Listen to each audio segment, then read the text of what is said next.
Chapter 168. Although it was just a little bit, it was just the result of a day's training. Furthermore, judging from Emmy's surprised reaction, this was definitely a great thing that was hard to come by. Helping others is helping myself.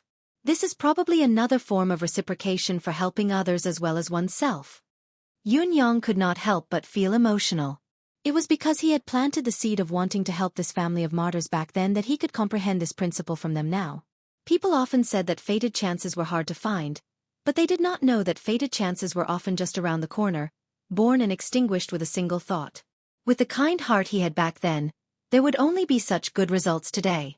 To be fair, the results he had obtained today were substantial, but the greater benefit was the realization. The realization that he had seen through what might very well be a misunderstanding of the world's martial artists. Due to fate and coincidence, it was accidentally broken by him. Focusing solely on physical training is as bad as falling short. If the body can't handle it, it'll cripple the person. However, focusing solely on the cultivation of mystical qi isn't necessarily a bad move. Even if there's success, the path will become narrower and more difficult. Cultivation experts often say that the physical body is a cultivator's treasured raft to transcend the world. The true meaning lies within. Only when the physical body's sturdiness is guaranteed, and it can bear the growing mystical qi, can it be considered to be truly complete. Thinking of this, Yunyang could not help recalling what Ling Xiaozue had said. The human body is the treasured raft to transcend the world, but most people waste what God has bestowed upon them. When Yunyang recalled this, he was silent for a long time, deep in thought.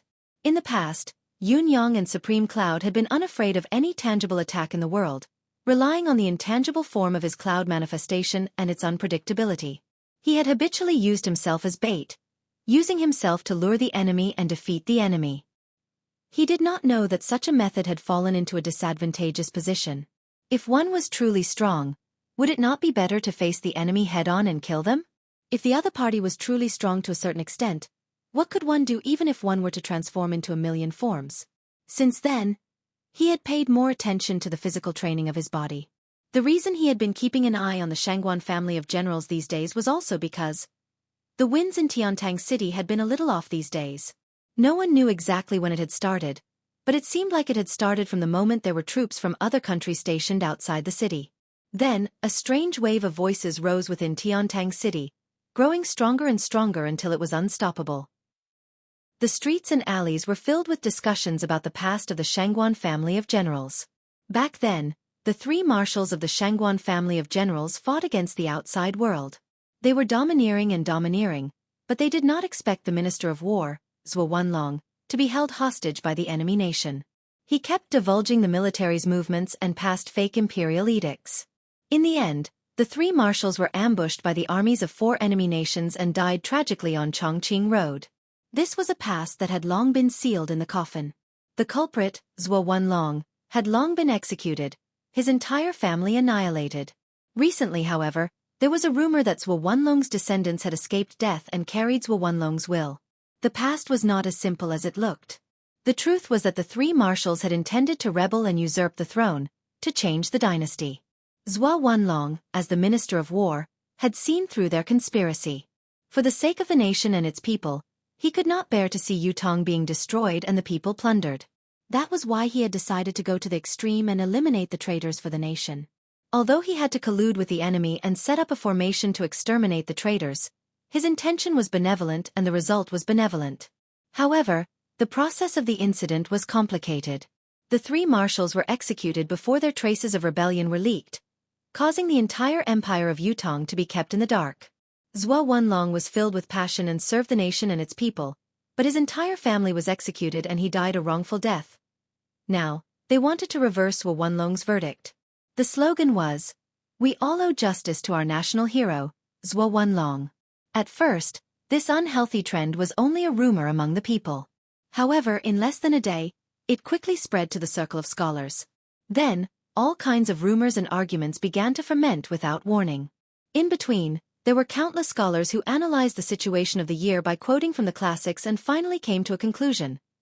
The three marshals of the Shangguan family of generals controlled 75% of the empire's military force that year. Their contributions were undoubtedly high enough to awe the emperor. This was the absolute truth. No one could deny it. The Shangguan family of generals had a high prestige. Each of them had countless men of sacrifice under their command. To these people, their orders were the imperial edicts. The real imperial edicts were nothing to them.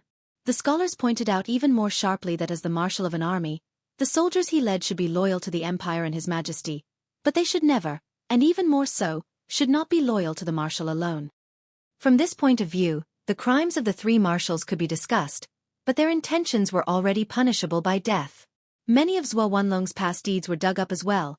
How he had benefited the people, how he had been loyal and courageous, how he had admonished the emperor bluntly, how he had been outspoken, Zhuo Wenlong's letters to his friends, Zhuo Wenlong's memorials, Zhuo Wenlong's calligraphy, Zhuo Wenlong's poems.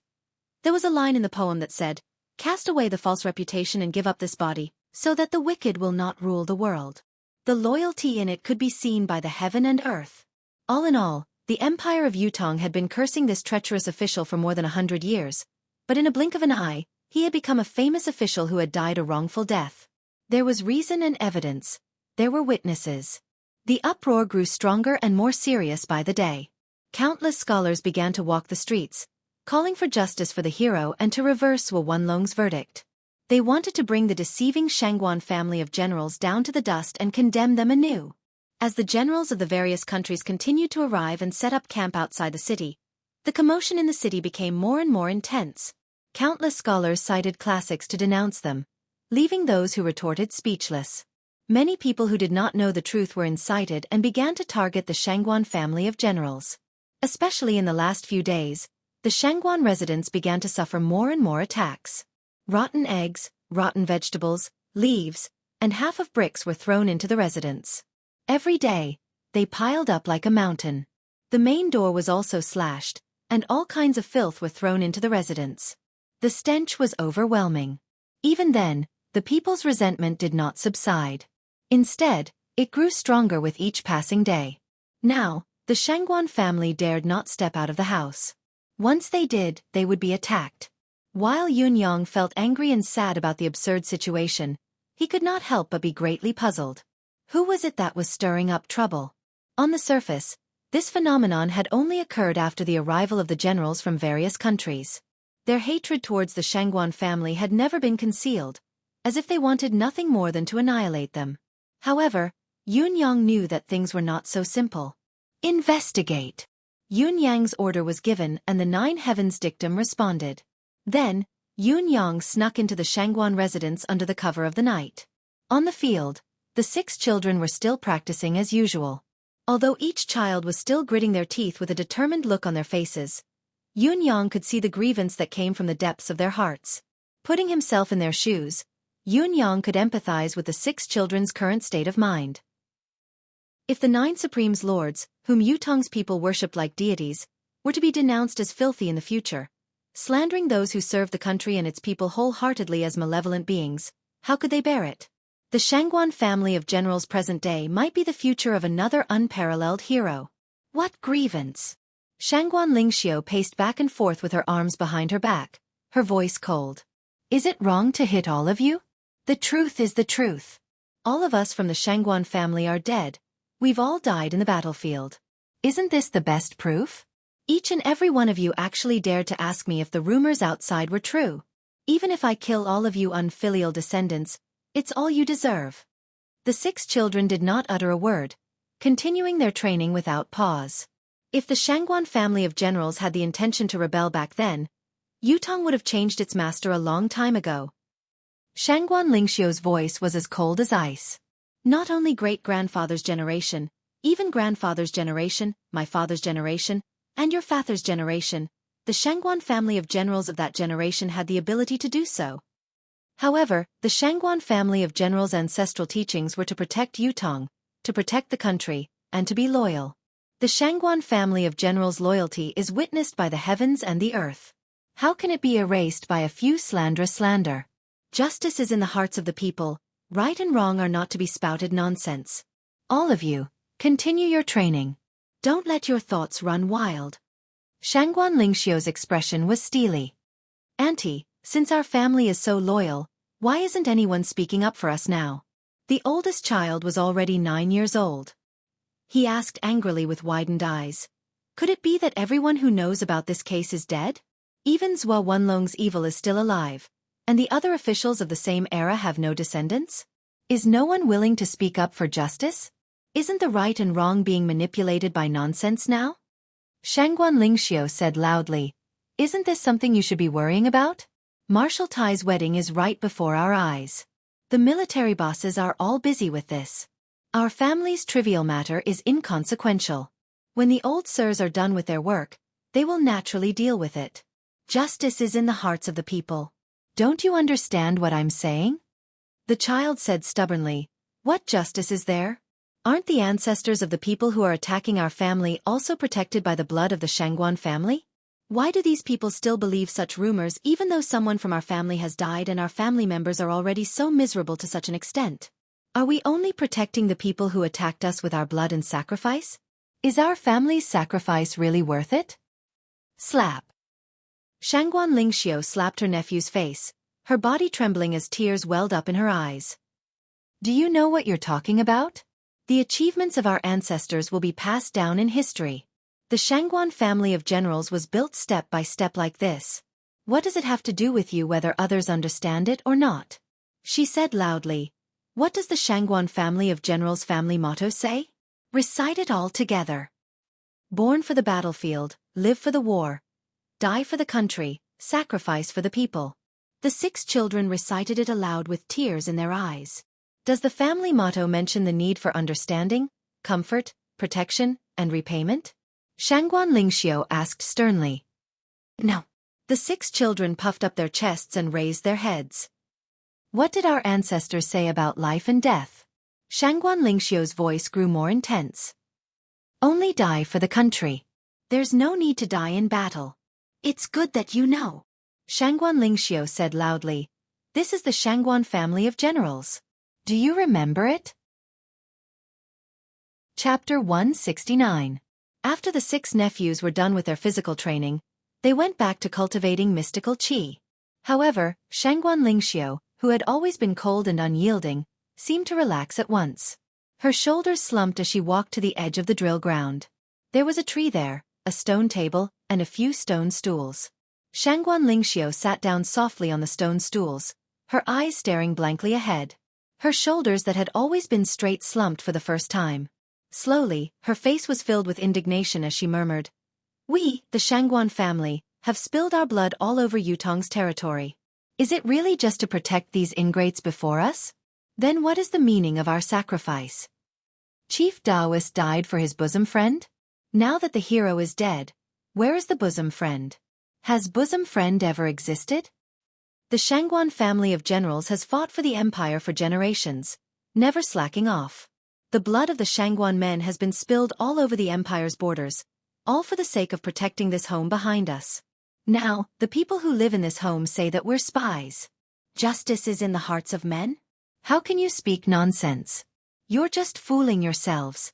She gritted her teeth as she muttered to herself.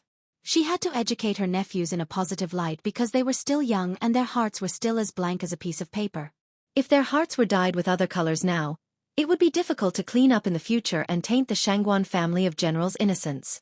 In spite of this, the rage in her heart was even more intense than her nephew's. More aggrieved. More aggrieved. Can't they just watch from the sidelines when they don't know the truth? They attack us, the orphans and widows, after being incited by someone. Where is the conscience of these people? Where is the conscience? Where is the conscience? How can you be so ruthless when faced with the orphans and widows left behind by the heroes who have sacrificed their lives for the empire? Where is your conscience? Shangguan Lingxiu gritted her teeth and slammed her fist on the stone table. Blood splattered everywhere. Her fist had been broken, but she did not seem to feel it, still trembling with rage. It was a chill in her heart. A scream that came from the bottom of her heart. It was not worth it. A complaint that came from her soul. A soft sigh came from behind. Shangguan Lingxiu did not turn around as she scoffed. Here you go again. Are you here to persuade me? Justice is in the hearts of men? How can you speak nonsense? Her tone was not very good, but she did not have the slightest intention of hiding it. She knew who it was. She had seen too much of Yun Yang's elusiveness in the past few days and was already used to it. Behind him, Yun-Yong, who was dressed in purple, stood under the shade of the tree and said faintly, "What is there to mediate in this matter? This is the way of the world. Is this how the world works?" Shangguan Lingxiu shuddered, her eyes spitting fire. Could it be that the Shangguan family of generals' generations of sacrifices are exchanged for the word treacherous? Don't tell me that the price we have to pay is to be insulted by the world. Yun-Yang said faintly, "Your emotions are too agitated now. Even if you need to vent, you have to pay attention to the method." He heaved a sigh of relief and said, "Sister Lingxiu, do you know what the most common problem in this world is?" "What is it?" Shangguan Lingxiu asked. "It's forgetfulness." Yun-Yang said, "Whether it's good or bad, wise or foolish, the most common problem is forgetfulness. Forgetting what has happened. Forgetting the heroes who once existed. Forgetting the favors they've received. Forgetting everything in this world. No one from the Shangguan family of generals has gone to the battlefield in recent years. Even though you women and children are doing your best, hoping that these 6 children can put on their armor as soon as possible and embark on the journey again, the world doesn't know about it. Therefore, many people have begun to forget the Shangguan family of generals' past sacrifices. The person who set this up has made use of this common problem of human forgetfulness to stir up trouble. However, their method this time is brilliant." Yun-Yang said, "They started from the streets and then spread to the scholars. Then it spread like a wildfire, but no one has ever made the officials say anything. No matter how capable we are, we can't kill when faced with the anger of the common people, no matter how angry and wronged we are. That's why we're aggrieved. We can only be aggrieved." Shangguan Lingxiu gritted her teeth and said, "Someone must be behind this. Our family has thought of this long ago, but what chills us the most is the reaction of the Empire of Yutong's people. They don't distinguish right from wrong, they forget all of history. As long as someone provokes them, they'll swarm in." Shangguan Lingxiu bit her lip, her eyes rimmed with tears. Looking at a prosperous country, everyone is willing to die for this country, for these people, one after another. They leave in laughter and laughter, only to return as corpses. Leaving only orphans and widows, yet they have to endure such humiliation. Why? Shangguan Lingxiu turned to look into Yun-Yang's eyes. There was a burning flame in her teary gaze. "Yun-Yang, tell me, why is this so?" Yun-Yang was speechless. After a long while he finally said slowly, "I only ask for peace of mind and righteousness." "Heh." Shangguan Lingxiu chuckled coldly. She wanted to ask Yun-Yang if he felt that it was ironic to say such words now. It was very classy to say it as a bystander, but what about the person involved, the person who had to bear the brunt of it all? The reason why this incident has continued to ferment is because of the scholars' incessant actions, Yun-Yang said slowly. Especially those scholars with ulterior motives, working hard to concoct such things. Shangguan Lingxiu smiled coldly. That's why I'm even more disappointed and heartbroken. If it was only the illiterate people who were incited and led, it would be fine. However, these scholars are well-read and knowledgeable. Don't tell me they don't know the whole story of the case back then. Can't they tell who's right and who's wrong? Why are they still doing this? And it's not just one person, it's a whole bunch of them. A lot of them. Have their consciences been eaten by dogs? Yun-Yang said faintly. Every one of them is a dog butcher. Most of them are scholars. It's because these people are knowledgeable that they want to stir up some trouble. And they can stir up some trouble. As he spoke, Yun-Yang suddenly thought of something and could not help being stunned. A scholar? Watching Yun-Yang leave in a hurry, Shangguan Lingxiu pondered for a moment and sighed, going in to check on her nephew's cultivation progress. She wondered, what did Yun-Yang remember that made him leave in such a hurry? 9 Heavens Dictum. Investigate the person who spread the rumor immediately. Where did he go before spreading the rumor? Yun-Yang sent out the 9 Heavens Dictum again. Yun-Yang had already vaguely sensed something from the feedback earlier. Sending out the order now was only to confirm it. As expected, when dawn came, the feedback basically confirmed Yun-Yang's guess. A certain scholar was summoned by his master to visit his home. When the other scholars came out, they all started to investigate Zhuo Wenlong's unjust case. A certain official had. The core members of the operation this time are people from the Grand Confucian sects. Those Grand Confucian sects were invited to a banquet by Elder He earlier. Yun-Yang's eyes stared at the 2 words old He, not moving for a long time. Supreme Lord Spring Frost. I didn't want to mess with you during this period of time. I only wanted to get through this militaristic event safely, but I didn't expect you to destroy the military's foundation from its roots. The Empire of Yutong's military's proudest family, the one that the entire continent's militaries held in awe, was the Shangguan family of generals. Generation after generation of soldiers had enlisted in the military, and the Shangguan family of generals had always been the best subject of publicity. Once there was publicity about the Shangguan family of generals, it was as if the youth of the nation had been injected with adrenaline. That was how the Empire of Yutong's unbreakable military spirit was formed. If the Shangguan family of generals were to be tarnished, or even to have the verdict overturned and their loyal souls turned into traitors, it would be equivalent to removing the backbone of Yutong's military. How cohesive could a nation and people that trampled and cursed the heroes who protected them have? How spirited could they be? Their evil intentions are punishable. They deserve to die. They deserve to die. They will not be forgiven even if they die. Yun Yong gritted his teeth. The next day, His Majesty the Emperor came to old Marshal Qiu's residence in secret as usual. Yun Yong came on time as well. In the study room, Yun Yong finished his words calmly. There's actually such a thing among the people? His Majesty the Emperor slammed the table and stood up, anger written all over his face. Qiu Jianhan's rage was raging as he growled menacingly. As the first and second most important figures in the Empire of Yutong, how could they not know the destructive force and the severe consequences if these people were to succeed? If this were to happen, the men in the military would lose their faith and fall apart. If the military were to fall apart, where would the country be? A scholar harms the country. This is an act of national subjugation. Qiu Jianhan's hair and beard were standing on end. Your Majesty, this cannot be tolerated. Of course it cannot be tolerated. His Majesty the Emperor's expression was cold. Yun Yang, do you know who's the mastermind behind this? This nephew really doesn't know who the mastermind is. Yun Yang said carefully, actually, the mastermind won't show himself so easily in such a huge matter. This nephew thinks that it's already very impressive to be able to get a rough idea. His Majesty the Emperor and Qiu Jianhan instinctively felt that this child was hiding something. Yun Yang knew about the mastermind behind this. However, no matter how they asked, Yun Yang would not say anything. It was not that Yun Yang did not want to get rid of Supreme Lord Spring Frost, it was just that now was not the time. Besides, even if he were to say it out loud, His Majesty the Emperor might not do anything to that person.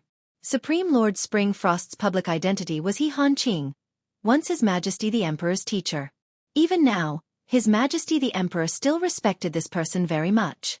The teacher of 3 emperors, an old official entrusted to him. The leader of the literary world, a grand master of a generation. Even His Majesty the Emperor would not dare to do anything to such a person. The impact would be too great. A word of exclamation. The saddest mentality of mankind is to follow blindly. Even though everyone was highly educated, there were still too many incidents of slandering heroes. Moreover, this was a world where most people were illiterate. Chapter 170. Yun Yang did not mention it because he wanted His Majesty to investigate it himself. That way, the shock would be much stronger than if he said it himself. Besides, there was another more important reason. Supreme Lord Spring Frost had been severely injured by Ling Xiaozue and his capability had been diminished, but the 8 experts under him were still terrifyingly capable. If they were forced into a corner, the damage they could cause would be enough to destroy half of Tiantang City. This was a loss that the Empire of Yutong could not afford at the moment. Even if they did, He Han Qing would have a high chance of leaving safely. This matter. His Majesty frowned. If the Imperial Court were to step in directly, there would definitely be a conflict in the Imperial Court. Besides, it would be making a mountain out of a molehill. It would be easy for others to make a fuss about it. Qiu Jianhan's expression was murderous. Don't worry, Your Majesty. Leave this to the military. Yun Yang was excited. Then, this nephew will join in the fun and do his best. Scram. Qiu Jianhan glared at him. This has nothing to do with you. Yun Yang shrunk his neck. He still could not understand how this old man could burn the bridge after crossing it so skillfully. He was indeed the leader of the Empire of Yutong's 3 greatest rogues. How many times had it been? The old marshal had said that it had nothing to do with Yun Yang, but Yun Yang would never listen to him. The next day, he went to the board of military to hide. He planned to watch from a close distance how the old marshal was going to give his orders and resolve this troublesome matter before him. He did not expect Tai Zheng to be there as well. "What are you doing here?" The old marshal looked at Tai Zheng with a frown. "You're getting married the day after tomorrow. Are you here to show your qualities as a soldier, or are you here to cause trouble?" Tai Zheng was furious. "The backbone of the soldiers is almost taken away. How can I be interested in getting married if this matter is not resolved? Old marshal, let me handle this." Zhou Jianhan thought about it and said in a low voice, "This matter requires killing. You're the bridegroom. It's inauspicious to kill before marriage." "Old marshal, you're wrong," Tai Zheng said loudly. "This is not only Yutong's matter. The Shangguan family of generals is also a role model for the entire continent's militants. Killing is for the world's militants. What's inauspicious about it? For a soldier to see blood before marriage, this is the proper meaning. If I were to say, this is a good thing bestowed upon me by the heavens, an extremely auspicious event. If I really did it, I, Tai Zheng, would have the energy to drink too. For the sake of my wedding the day after tomorrow, please don't fight with me today." Tai Zheng cupped his fists together and threatened, "Whoever fights will have no wine to drink. I mean what I say." All the generals were stunned. "I have never seen such a shameless person. Did we say that we would fight with you?" There was no need to resort to such an extreme method of not giving him wine to drink. What a sinister face. "So what if you're a bridegroom?" Helpless, the old marshal could only pass the order to Tai Zheng. "This must be done according to the circumstances. Do not overdo it. But it could not be too soft. Get the balance right." Tai Zheng laughed. "This lowly general understands." He strode away. Yun Yang turned into a gust of wind and returned to the camp first. He concealed himself in the air and knocked Tai Zheng's assistant general out with a punch before hiding him under the bed. Then, he transformed into the assistant general and walked out neatly with a wave of his aura. He saw Tai Zheng whipping his horse over. "Call 1,000 men. Follow me." At this moment in the city, thousands of scholars were calling in front of the School of Literature. One of them stood on a stage, waving his arms and cheering. His expression was intense and his words were extremely provocative. Many people below were shouting slogans as well. The scene was lively. This place was the cradle of the empire's civil officials, the holy land of learning. Many of the experienced scholars shook their heads and sighed. There were also those who spoke up to dissuade them, but how could they stop the burning emotions? Yutong owes Sirswa justice. Can the mighty Yutong not give an explanation to a loyal official? Are we going to be kept in the dark forever? Are our future generations to be kept in the dark as well? We have the right to let the people of the empire know the truth. We have the obligation to seek justice for Sirswa. A loyal official should not be wronged. A hero should not be humiliated. Too many high-sounding words came out of the mouths of these scholars. They were so impassioned that even the deaf could hear them. Although these people were physically weak, they were all experts when it came to stirring up the hearts of the people. According to them, the Shangguan family of generals was guilty of the most heinous crimes. Even if there were only orphans and widows left, the number of deaths was still too little. Zhua Wanlong, the truly treacherous official, had become a saint of the ages. He was so high and mighty, distorting the truth to a terrifying extent. At this moment, the galloping of horses sounded like a thunderstorm. The crowd was in a frenzy. On the other side, the neatly arranged cavalry arrived like a tsunami, quickly surrounding the place. Quite a number of people became timid upon seeing this and quietly slipped away. The cavalry did not stop them. Only those scholars who were full of impassioned words were not allowed to leave. Hundreds of scholars were surrounded around the high platform. There were more than 10 people on the platform, and hundreds of people below the platform. The anger on their faces had yet to dissipate, but there was already faint fear and uneasiness in their eyes. Tai Zheng sat on his horse, looking at the young scholar on the stage with a menacing gaze. The scholar met his gaze with pride, showing no sign of weakness or fear. "Who are you? What are you trying to do by stirring up the people and distorting history?" Tai Zheng's tone was menacing, his murderous intent unconcealed. "This junior does not change his name. I am Sun Wenhua.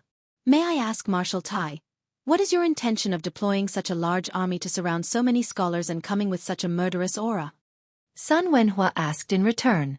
You have stirred up the people's hearts, slandered the loyal and good, and confused right and wrong. What is your punishment? Tai Zheng's gaze was murderous. This junior has never done what Marshal Tai has said. Sun Wenhua said proudly, as a scholar at night, I am only doing what I think is right. He faced the crowd and continued his speech. This junior does not have the strength to truss a chicken. I am only a frail scholar. However, I conduct myself in the ways of a scholar. The so-called way of a scholar is to criticize with words and pen, to write books and write theories to be passed down to future generations, to assist the emperor and pacify the people. This is what I, a scholar with lofty ideals, should do. The group of scholars responded in unison. Many of them who understood the situation sneered inwardly. Slandering the loyal and good, confusing right and wrong, could actually be said to be so righteous? The skin of this bunch of scholars was really thick. Tai Zheng clenched his fists. Just as he was about to speak, he heard the assistant general beside him speak first. His voice was so loud that it was deafening. That's right. You scholars have to do things in the manner of scholars. This is logical and understandable. However, we martial men will only do things in the manner of martial men. Since all of you think that it is right for you to remove Yutong's backbone and destroy Yutong's faith, then we think that killing all of you is right as well. Brothers, charge. Leave no one alive. With a shout, Tai Zheng's assistant general spurred his horse forward without another word. Before Tai Zheng could recover from his shock, he saw the long saber in the assistant general's hand swing, and the dozen or so scholars' heads on the stage were sent flying. Not a single one was spared, including Sun Wenlong. The murderous intent in Yun Yang's heart was overwhelming. Reason? Who King reason with you? You've even done something so heartless and infuriating. How can you be reasonable? CKU. Wherever the saber passed, blood spurted into the air. However, the assistant general that Yun Yang had turned into had no intention of stopping. Instead, he sped up and charged into the crowd. His saber was like the devil's weapon. With a few swings, blood flowed like a river. The saber in your father's hand shall send all of you down. Wait for justice with your Sirzwa. Under his lead, the cavalrymen who had come with him could no longer hold themselves back. Agitated by the blood-red situation, all of them charged forward at once, following the assistant general's footsteps and brandishing their sabers. Kill! Kill these stards who distort the truth and confuse right and wrong. Kill these traitors. Kill this group of people who are making irresponsible remarks. How dare you insult the family of generals? You deserve to die. Boom, boom, boom. The cavalrymen had only charged once, but all the troublemaking scholars in front of them were already dead. No one was spared. I know who started this. Brothers, follow me. As long as the source of this disaster isn't eliminated, the rumors will never stop spreading and the family of generals will never stop being slandered. The assistant general that Yun Yang had turned into Holod again, leading a group of cavalrymen with bloodshot eyes as they ran away. Tai Zheng finally snapped out of it. CK, who's the main marshal? I was just about to give the order to attack. Why did this starred steal the limelight? I haven't even vented my anger yet. Besides, the old marshal had instructed us not to go overboard before we came. Now that everyone had been killed, what was there to consider? CK. Wang Ziki. Tai Zheng roared. Where the CK are you going? Your father, stop right there. He urged his horse to chase after Yun Yang. However, Tai Zheng was obviously a step too late. Yun Yang's previous conversation with Shangguan Lingxiu had put himself in her shoes. Even though he had 1,000 words of comfort, his heart was already filled with murderous intent. Now that the opportunity was right before him, how could he let go of the source of trouble? Would it not be a waste of a heaven-sent opportunity if he did not bring his troops to kill to his heart's content? Yun Yang, who was disguised as Tai Zheng's assistant general, Wang Ziki, took the lead and charged towards the few great scholars that he had identified earlier. With a forceful slash of his saber, he charged in from the main entrance and crashed through the back wall before turning around and charging towards another house. With my saber in hand today, I shall slay all the evildoers. The name list in Yunyang's hand was extremely accurate. He would not kill anyone wrongly, nor would he miss anyone. When he was almost done, he turned his horse around and charged back. He bumped right into Tai Zhang, who was fuming with rage. Wang Ziki! How F***king dare you? Don't F***king run! Don't run! Stop right there! How could Yunyang not run? He whipped his horse and galloped even faster.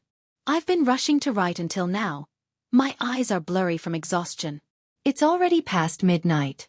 All right, time to send it to bed. GT. Chapter 171. It was only after another turn that Tai Zhang caught up to Yunyang's warhorse, but he was shocked to find that there was no one on the horse's back. **T. Tai Zhang shuddered. Could this be a spy? If the people that this person killed were all innocent, then it would really be a monstrous calamity. Not only was he the scapegoat, he was also the real culprit. However, after a few rounds of careful investigation, it was finally confirmed that none of them were innocent. These people were indeed the culprits, the source of this incident. Tai Zhang was at a loss. What was going on? Tai Zhang scratched his head in bewilderment. He could not seem to figure it out no matter how he thought about it. Tai Zhang returned to the campsite in bewilderment and saw Wang Ziki standing at the entrance of the campsite, looking around in bewilderment. Marshal, where have all of you been? Why is there no one in my campsite? What are you playing dumb for? Tai Zhang hopped off his horse in a rage and grabbed someone and gave him a good beating. Only after he was done did he order, "Tie this bastard up." Wang Ziki's face was swollen and his mouth and nose were bleeding, but he was still calling out, "What is this? What is this?" This beating was extremely unjust. When Marshal Tai heard the whole story from Wang Ziki and connected the dots, he looked like he was enlightened, but he was actually dumbstruck. Other than feeling frustrated, he could not say anything else. This was because there was no way to report this. How could he not recognize someone who had impersonated as his assistant general? This was the biggest joke in the world. If this had happened on the battlefield, did he know what kind of consequences such a situation would have? The entire army would have been wiped out. Even if he had killed the right person now, what if he had killed the wrong person? Even if he had killed the wrong person, he would not be able to answer for it. How could Tai Zhang be so muddle-headed? Tai Zhang could imagine the rebuke he would receive if he reported today's incident, so he could only suffer in silence and pretend that nothing had happened. However, he was puzzled. Who was the person who impersonated the assistant general? Could it be old Marshal Chiu who had killed so accurately? Your assistant general is not bad. Not bad at all. Old Marshal Chiu Zhenhan was full of praise when he saw Tai Zhang handing over the order. Clean and direct like this old man back in the day. Not bad, not bad. He should be rewarded and rewarded handsomely. Tai Zhang's face was pale. Do you still know how to be embarrassed? If you say you're going, then you're going. Why are you wasting your breath? Couldn't they just take him down directly? You're still asking them how they should be punished? Can you reason with this bunch of scholars? Since we can use our sabers, then let's cut the crap. Sabers are our forte. After praising Wang Ziki, the old marshal pointed a finger at Tai Zhang's nose and scolded. If it wasn't for that Wang Ziki's decisive action, you'd most likely have been led into a trap. Look at you. Logically speaking, I shouldn't be scolding you on the eve of your wedding. But do you have a pig's brain? A piece of trash like you actually managed to get a wife. How blind must your wife be? Tai Zhang returned to the camp with his tail between his legs. Carrying the order of commendation and promotion for Assistant General Wang Ziki, he was filled with gloom. Me? Wang Ziki pointed at his nose that was almost smashed and was surprised. Commend me? I've been promoted? Why? When did I make a contribution again? Looking at his colleagues around him who were either envious or impressed, Wang Ziki was truly bewildered. Marshal, this, Tai Zhang roared. Shut your F***king mouth. You've been F***king promoted and you're still feeling aggrieved? You've taken advantage of it and you're still acting like you're not? Left and right go. Pow, pow, pow. Wang Ziki was knocked out, replaced, rewarded for his contribution and then beaten up. The series of events felt like he was in a dream, at a loss for what to do. On the other hand, Yun Yang, the culprit and mastermind of this incident, was overjoyed at the moment. He had slaughtered 200 people to his heart's content today. This was secondary. What moved Yunyong even more was that Emmy was now in an unprecedentedly active state. Emmy was in an unprecedentedly lively state. It was obvious that it had obtained the chi of injustice that it needed today, and what it had obtained today was exceptionally strong. Initially, Yunyong had thought that although these scholars had bad intentions and their actions were wrong, they were not to the extent of being deranged and truly wanting to harm the empire of Yutong. Now, it seemed that these scholars had become villains in the truest sense of the word. The air of injustice that Emmy had gathered was already irrefutable evidence. Actually, these people who created trouble all knew clearly that the Shangguan family of generals were the true heroes. Although they knew what the truth was, they still chose to do so. Their intentions were more than just biased. These people's actions had stirred up the entire military and even most of the common people's sense of injustice. That's probably why there's so much air of injustice this time. Yunyong pondered. That's right. The more such people are, the more they deserve to die. They clearly know what the truth is, but to achieve their goals, they still muddle black and white and confuse right and wrong. If they don't deserve to die, who will? Yunyong snorted. If I see such people again in the future, I'll kill every single one of them. I don't have so much time to talk nonsense with them. Even history had to be twisted. The more knowledgeable these fellows were, the greater the harm they would cause. Yunyong had not been merciful this time. If there were similar encounters in the future, he would only be more ruthless and vicious. Of course, it was impossible for Lord Supreme Cloud to appear personally. He had borrowed someone else's hand and gifted them a great merit. It was the reward for borrowing, a reward that could temporarily replace his own. Deputy General Wang Ziki, who was very lucky, received a great merit in a confused manner. He was beaten up and even made a scapegoat for it. Actually, it was not exactly a scapegoat. Even if Yunyong had not done so, he would still have had to go on a mission.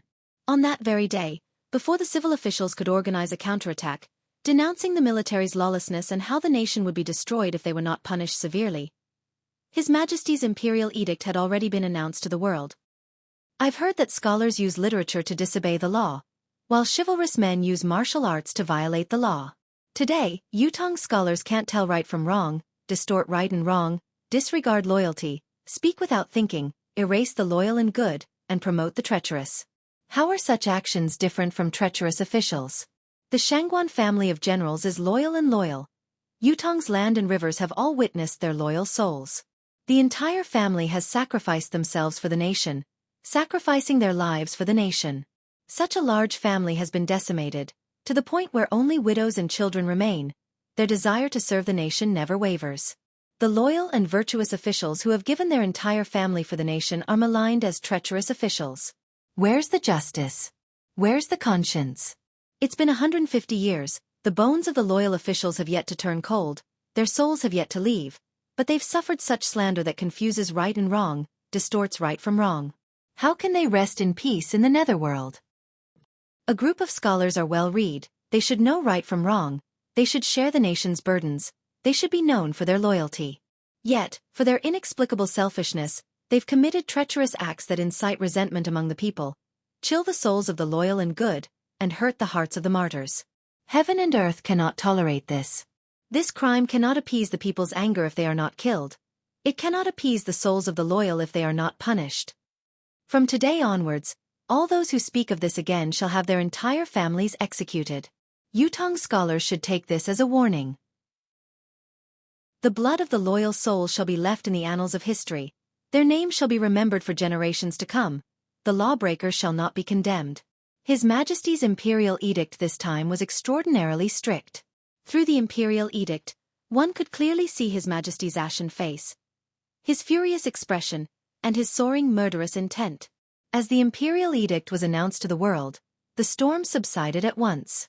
As for His Majesty's order to pursue the matter, all the scholars in Tiantang City who had been involved in this incident were collectively doomed. Those who are already dead deserve to be punished. Their families must be held accountable for their crimes. Those who were lucky enough to escape with their lives shall be recorded in the Iron Scroll and shall not be employed for the rest of their lives. As the saying went, 10 years as a prefect was worth 100,000 taels of silver. Many of them studied diligently, even using all sorts of channels to make a name for themselves and gain fame, also that they could enter the imperial examinations one day and become officials in the imperial court.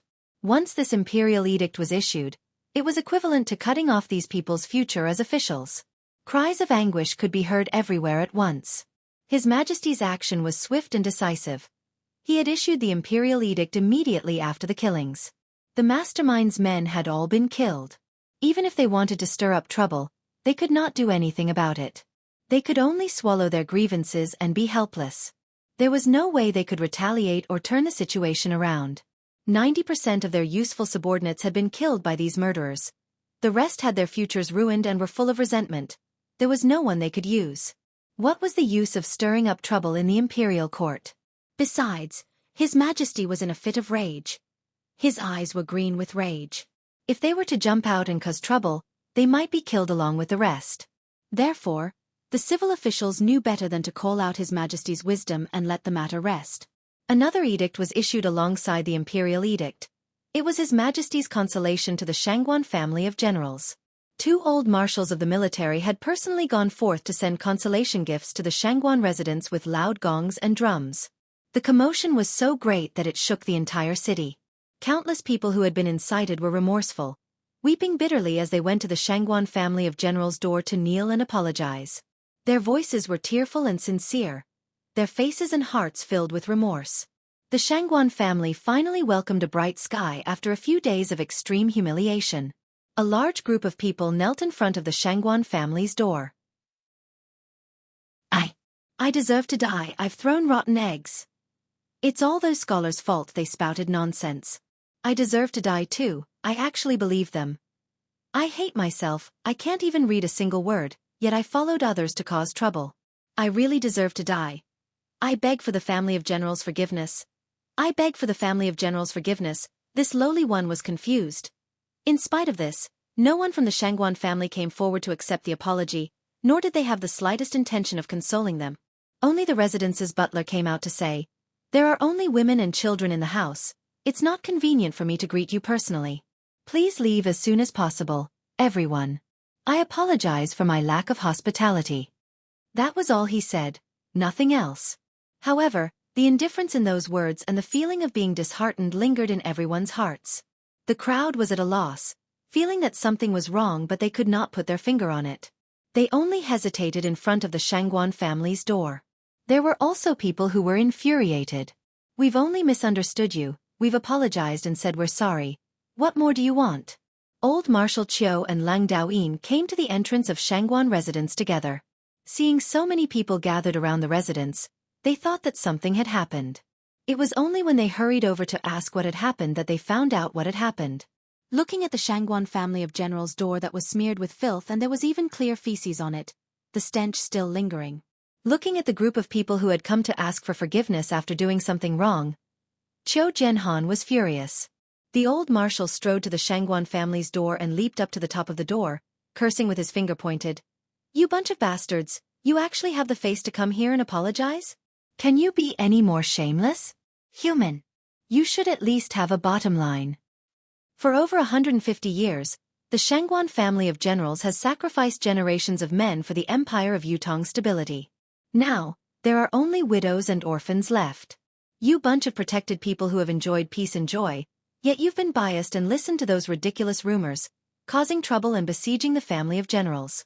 Do you even have a shred of conscience? You've chilled the heart of a family of generals. You've said all sorts of nasty things and done all sorts of embarrassing things. Now that you know the whole story, do you think it's over just by coming here to kowtow, apologize and show your remorse? Dream on, you bunch of ungrateful bastards. The entire Shangguan family of generals has been bathed in blood and killed on the battlefield for generations, dying on the battlefield. What they've protected is only a bunch of heartless bastards like you. Apologize? Repent. How dare you say that? Looking at all of you, I feel indignant for the Shangguan family of generals' brothers who have sacrificed themselves on the battlefield.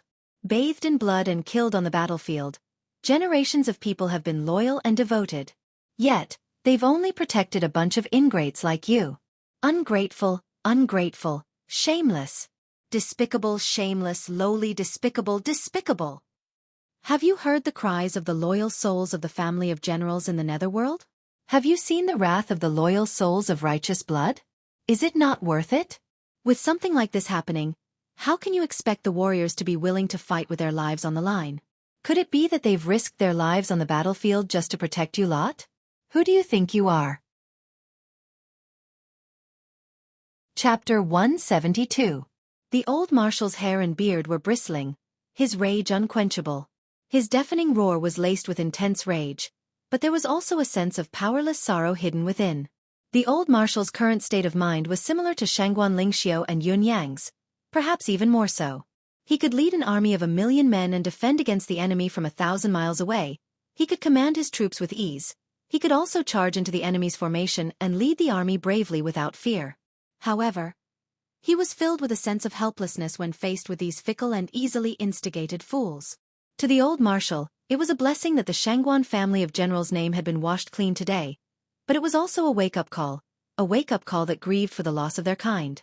Today, it could be the Shangguan family of generals, but tomorrow, could a few words be spoken against Lang Daoyin and Qiu Jianhan? They were all soldiers, after all. Even the Shangguan family of generals, a family of meritorious and loyal souls, had almost been annihilated. What was he? In the backyard of the Shangguan residence, a family of widows stood quietly, all of them expressionless.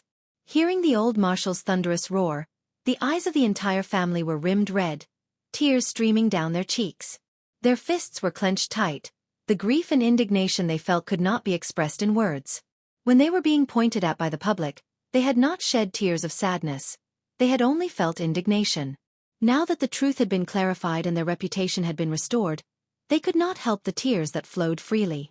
The old mistress lit a stick of incense shakily and raised it above her head, gently inserting it into the censer before the memorial tablets. Green smoke billowed. The memorial tablets were arranged neatly, watching the rising smoke in silence. Those who were alive and those who were dead, they were all silent. All the women's eyes were focused on the old mistress. There was no emotion on the old mistress' face, but her tears continued to fall. She straightened her body quietly, tears streaming down her cheeks as she stared at the memorial tablets. After a long time, the old mistress murmured, "I know what all of you want to say. You want to say that all of you seek peace of mind and justice. This is what all of you want to say, isn't it? I know that your entire family is made up of scum like this. Even if you die 100 times, you won't regret it." Her voice gradually trembled. You guys are happy. Let out a loud roar, charge forward, and die a heroic death. Die once and for all, and it will be extremely satisfying. But you've made us stay. You have peace of mind and righteousness. You died for your country without any regrets. But do you really not feel guilty at all for leaving us orphans and widows behind? If you die, everything will be over. You won't know anything. But we're still alive, so we deserve to suffer all of this. Old Madam's tears flowed down her cheeks as she suddenly shouted, "But why should we bear all of this?" She pointed her skinny hand at the door behind her and shouted, "Why do we have to bear all this? One of you, come out and tell me, what right do you have?" The entire mourning hall suddenly trembled at the sound of this question. The eyes of all the women in the family turned red and their bodies trembled. Qiu Jianhan's heavy voice came from outside the door. "Sister-in-law, we're here," the old mistress said coldly. "The two marshals have come personally and graced us with your presence. However, your feet do not step on this lowly ground." "How can I accept such treatment? A family of orphans and widows can't bear the courtesy of two important military officials coming to visit personally. Please return." The door darkened as Qiu Jianhan and Lang Daoyin's tall frame appeared at the door and strode forward. Coming before old madam, both of them knelt on the ground with a loud thud. "We've come late. Forgive us, sister-in-law." Two marshals of the imperial court, veterans of the military, old generals who could shake the entire empire of Yutong with a single shout, knelt before old madam obediently, their faces filled with guilt. Old madam's breath was stuck in her throat. She did not speak for a long time. After a while she finally sighed softly. The cane in her hand paused for a moment as she said, "Get up." "Yes." "Allow the both of us to offer incense to the family of generals' forefathers, brothers, and children as a token of our appreciation." Qiu Jianhan and Lang Daoyin stood up and retrieved a pot of incense each respectfully. They lit the incense and raised it reverently, bowing meticulously as they went forward. Their expressions were unprecedentedly solemn. There was a faint glint in the eyes of the two old marshals. It was as if the Shangguan family of generals' long-awaited valiance that dominated the battlefield and was unrivaled in the world flashed before their eyes at this very moment. The hall was silent. After some time, the two old generals straightened up. Old Madam was still standing straight. She suddenly sighed and said softly, "Xiao Qiu Xiao Lang." "I ask you?" She was expressionless and her voice was cold, without the slightest bit of emotion. She slowly extended her hand and pointed outside. She said indifferently, "Could it be that our family has been bathed in blood and killing for generations just to protect this group outside?" Old Marshal Qiu and Lang Daoyin were silent at the same time. After a long while, both of them straightened their chests and said bitterly but resolutely, "We, the Yutong soldiers, eat the imperial court salary and enjoy the offerings of the people. Our rations and pay are all provided by the country. What we seek is for the peace of our hearts and the presence of righteousness. Nothing else." The two old generals spoke in unison. "What we seek is for the peace of our hearts and the presence of righteousness." It was these two sentences again. These two sentences were truly impassioned and could be used in any way. Old Madam was suddenly enraged. Tears gushed out of her eyes as she cursed. "You seek this too, don't you? Peace of your hearts and the presence of righteousness? Good, good, good. You are so righteous. You are so impassioned. Get out. Get out. Go to peace of your hearts. Go to righteousness. Get out. Get out. Get out." As she cried and cursed, the walking stick in her hand came crashing down on the two old generals. The two old generals endured it without moving, their gazes filled with heartache and sorrow. They could empathize with the Shangguan family's plight. The boundless chill in their hearts, the chill in their bodies. Poof! Old Madam threw her walking stick on the ground and suddenly knelt before the memorial tablets, bawling her eyes out. Endless heartache and sorrow poured out amidst her sorrowful cries. Countless memorial tablets remained still amidst the smoke. Qiu Jianhan and Lang Daoyin stood still as well. All the women of the Shangguan family did not move.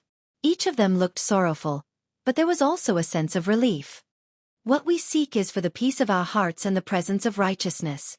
There was still a second part to this sentence. That's enough.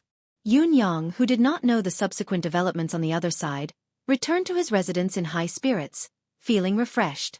He was surprised to find out that Yun Zuiyu had sent someone to deliver an invitation, saying that there was something urgent for him to attend to. Yun Yang could not help being stunned when he heard the news. Why would Yun Zhu look for him at this time? What was her intention? Just as he was about to head out to Sira's house to investigate, he saw a young girl dressed in green walking over quickly, accompanied by two burly men. It was Ju Chen, one of the 12 golden hairpins of Sira's house. Although she was not familiar with Yun Yang, they knew each other. Young Master Yun. Ju Chen's pretty face was smiling. Sister Yu knows that young Master Yun is busy and will not be meeting at Sira's house this time. She has sent this young sister to welcome you. Yun Yang smiled. That is fine. May I know where Sister Yu is now? Ju Chen smiled and said, Sister Yu is waiting for young master at a fun place. She hopes that young master will head there quickly.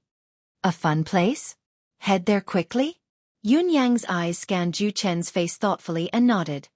Since Sister Yu has summoned us, let us go now. He turned and waved his hand, greeting her as usual. However, he shot a look at Feng Mafei.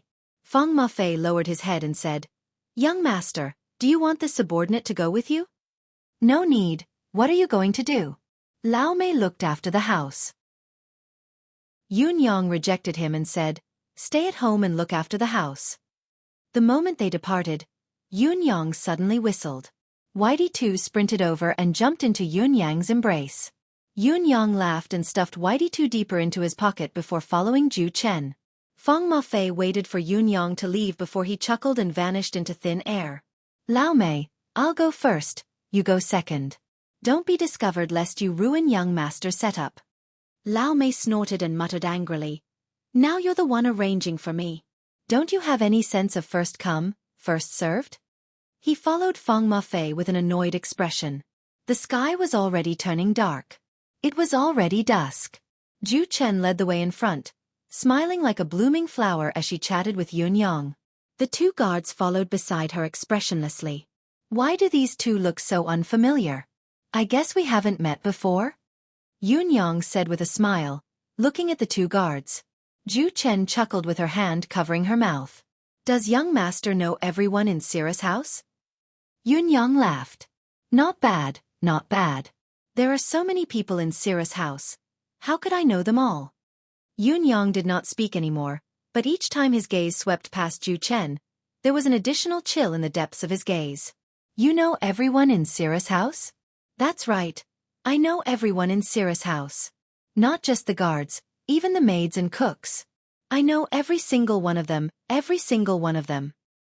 His hands were still in his sleeves as he walked leisurely, like a rich young master who was accompanying a beauty out for a stroll.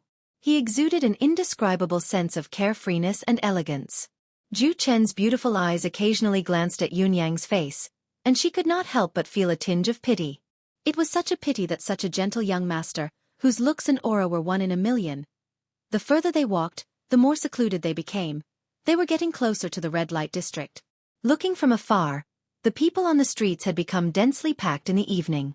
Finally, after turning a corner on a dirty street, both sides of the road were filled with hawkers who had set up stalls. How could there be so many people setting up stalls here at this hour? The corners of Yunyang's lips curled into a smile as he asked, seemingly unintentionally, Zhu Chen, where are you taking me? Why would sister you come to a place like this? What's so fun about a place like this? Zhu Chen forced a smile and said, Young master, don't be so anxious. We have already arrived. Arrived? Yunyang turned to point at the street. This is it? How is this place fun? Seeing Yunyang turn, Zhu Chen's petite body suddenly retreated swiftly as she hollered, Do it! Chapter 173. There were 500 to 600 people on the street. Suddenly, all of them stood up and brandished their sabers and swords, charging towards Yunyang from all directions. Their expressions were ferocious and murderous. Yunyang was like a lone island besieged by a flood, suddenly surrounded by raging waves. Sabers and swords flashed. Zhu Chen retreated hastily. However, Zhu Chen had only taken 3 steps back when she realized that she had been caught. Turning back to look, she saw Yunyang's handsome face still in front of her, asking her curiously, Zhu Chen, what's going on here? It's not fun at all. It's only dangerous. Zhu Chen's shoulders were gripped tightly by him, as if shackled by an iron hoop. She could not move at all. Her pretty face was pale as she chided, Let me go. Don't talk nonsense. I'm protecting you. Yunyang's gaze was chilling. I'm a man who has tender feelings for women. How can I be at ease letting you take the risk alone when it's so dangerous? Other than the surging murderous intent around them, teams of black-clothed men leaped up soundlessly from the surrounding rooftops. All of them had bows and arrows in their hands, the chilling arrowheads pointed in their direction. Zhu Chen's eyes were filled with extreme fear. Let me go. Let me go quickly. Yunyang's expression was steely as he said faintly, I have tender feelings for women. You only need to tell me who asked you to do this. Give me a name and I'll let you go immediately. Otherwise, as you can see, the other party probably won't care about your life. They'll probably give the order to release the arrows right away. As expected, a cold voice rang out from the other side. Release the arrows. At the same time, Zhu Chen's eyes widened, filled with disbelief and endless terror. The sky and ground were filled with black arrows. Even the last bit of light of dusk was blotted out. Mixed with the color of death, the arrows filled her vision. Zhu Chen could not help but let out a shrill cry, filled with the anguish of losing her life. The other party did not care about her at all. Yunyang placed Zhu Chen behind him with one hand while his other hand stretched out horizontally. It looked slow in the air, but it was actually extremely fast as he drew a dozen circles consecutively. An extremely profound qi was emitted from the center of his palm. As he drew, his body spun along with the mystical qi that surrounded him. Puff puff puff. More than 1,000 arrows seemed to have met with some sort of obstruction when they were about 3 feet away from Yunyang. The arrows were all pointing downwards, falling right in front of Yunyang. In the blink of an eye, Yunyang's front, back, left, and right were covered in arrows. It was a terrifying sight to behold. Countless arrows were deeply embedded in the ground, Like a prison of arrows. If you don't say it now, you really won't have the chance anymore. Yun Yang's expression was cold. Grabbing Ju Chen, he moved and said faintly, Ju Chen, this is your last chance. Ju Chen's beautiful eyes were already filled with fear and confusion. She said in a panic, It's someone from the Grand Preceptor's residence. It's the Grand Preceptor's first aide, Chang Menghan, who found me and asked me to. Chang Menghan? Grand Preceptor's residence? Yun Yang's gaze flickered as he said faintly, If you can survive today, remember not to return to Sira's house. Otherwise, I will kill you. Before Yun Yang's words echoed in the air, his right hand jerked. With a scream, Ju Chen's frail body was flung away by Yun Yang. This throw traversed a distance of 1,000 feet. Ju Chen's entire body seemed to be riding on the clouds as she flew out of the range of the trap. Tears streamed down Ju Chen's cheeks as she turned her head back in midair. Her voice was weak in the wind. I'm sorry. However, a ray of sword light flashed like a bolt of lightning from a rooftop. It flashed past. Before Ju Chen could scream, the sword light had already sliced her in half. Fresh blood suddenly filled the air. Yun Yang's gaze was cold as he watched the two halves of her body falling in two different directions. His gaze unwavering. Kill. Countless people charged towards Yun Yang from both sides, brandishing their swords and sabers. Yun Yang sucked in a deep breath, a gentle smile hanging on the corners of his lips as he murmured, It's been a long time since I've encountered something like this. Don't attack. Yun Yang hollered. With a flip of his right hand, a brilliant ray of saber light illuminated the dark street. A saber had appeared in Yun Yang's hand. The saber did not feel menacing at the moment of his attack. Instead, everyone who saw the saber felt like they were looking at a gentle glow. That feeling was as if he had suddenly fallen into a beautiful dream, and his eyes were filled with falling flowers and boundless brilliance. The first half of the saber seemed to be illusory and difficult to describe. The second half, which was relatively real, gave off a dreamy and exquisite feeling. It was an indescribable feeling of fondness. Merciless blade. Yun Yang's saber light flashed. The 30 to 40 people who were charging towards him saw a brilliant ray of saber light. There was only one ray. However, it was coming towards the center of their brows from afar. Watching the saber light coming closer, everyone could not help but feel the same way. Unrivaled. Unstoppable. Unstoppable. The brilliance of the saber had long attracted the target's full attention. He could not even think of dodging it. Swoosh. A thin red mark appeared on the brows of the 20-odd people in front of Yun Yang. Their bodies were still charging forward, but in the process of charging, their bodies suddenly split into two halves from the middle. Yun Yang did not pause at all when he unleashed his saber. He spun around, a faint smile still on his handsome face. The second strike had already erupted from his hand. Merciless Dao. Unlike the previous merciless blade, this strike was like a brilliant ball of light that exploded abruptly. Countless rays of saber light shot out in all directions with Yun Yang as the center. Pow pow pow. A series of human heads flew into the air like balls of meat spurting out from a fountain. A divine will first form, merciless blade? After merciless Dao, more than 50 people had perished under this strike, all of them decapitated and decapitated. However, there were too many people surrounding them this time. Those who came later completely ignored their fallen comrades and charged forward to attack again. In front of him, dozens of people came before Yun Yang. Yun Yang floated, his purple robe fluttering. He did not dodge or evade, charging head-on into the crowd with his saber in hand. Yun Yang's purple robe fluttered as the saber light in his hand shot out like lightning. His expression was cold and gentle as he killed two people with one strike. A strike from the left split a person into two halves from head to toe, while a strike from the right sent a person's head flying into the sky. Taking a step forward, the saber light flashed as dozens of weapons broke in unison. Almost at the same time, a series of heads flew into the air, the sound of splintering flesh lingering in the air. Yun Yang strode forward without stopping. The saber light was continuous, like a ray of light that connected heaven and earth, from front to back and from left to right. The heads that flew into the sky fell. Yun Yang's left hand patted lightly, sending the heads flying like cannonballs. Whenever they landed on someone, the victim would vomit blood immediately. If they accidentally landed on someone's head, both heads would explode at the same time, blooming like a peach blossom. Yun-yang did not utter a word from the beginning to the end. He was calm and collected as he strode forward, but an endless murderous intent descended upon the world, ready to slaughter. Wherever he passed, there were only corpses and corpses. Killing now was easier than chopping vegetables. All the enemies who had charged at him did not even have the time to make a move. Yun-yang had finished them off with a casual swing of his saber. Yun-yang had already charged 300 feet from the beginning of the incident. However, the distance between each step was fixed. He was like a beautiful dancer who danced amidst the rain of blood and wind with precise drumbeats. He was unparalleled in his magnificence. Suddenly, Yun-yang's purple robe fluttered as he floated up like a cloud for the first time. His feet stepped over the heads of 6 people. When the 6 heads were smashed like 6 watermelons, Yun-yang landed lightly. With a flash of saber light, he beheaded the 3 people who were about to escape.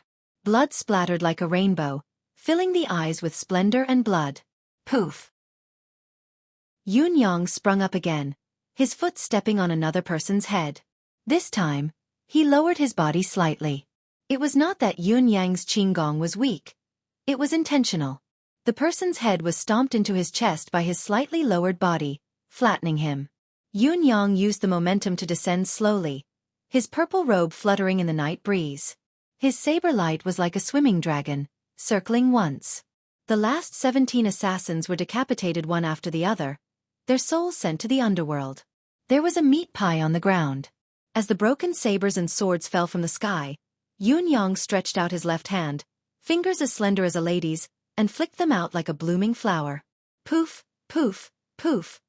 Dozens of broken blades in the air changed their direction, flying out like meteors chasing after the moon. Following that, loud poof sounds could be heard. It was the assassins who had been scared out of their wits and were running in all directions. Without exception, blood spurted from the back of their hearts and they fell to the ground. Streaks of black light filled the sky.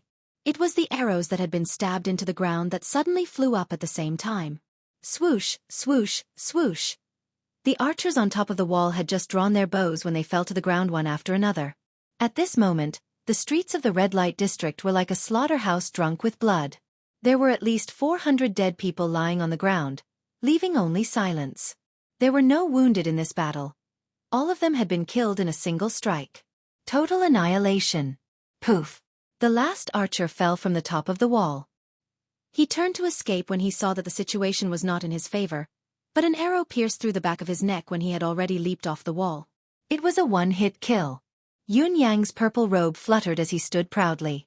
After the massacre, his robe was still spotless.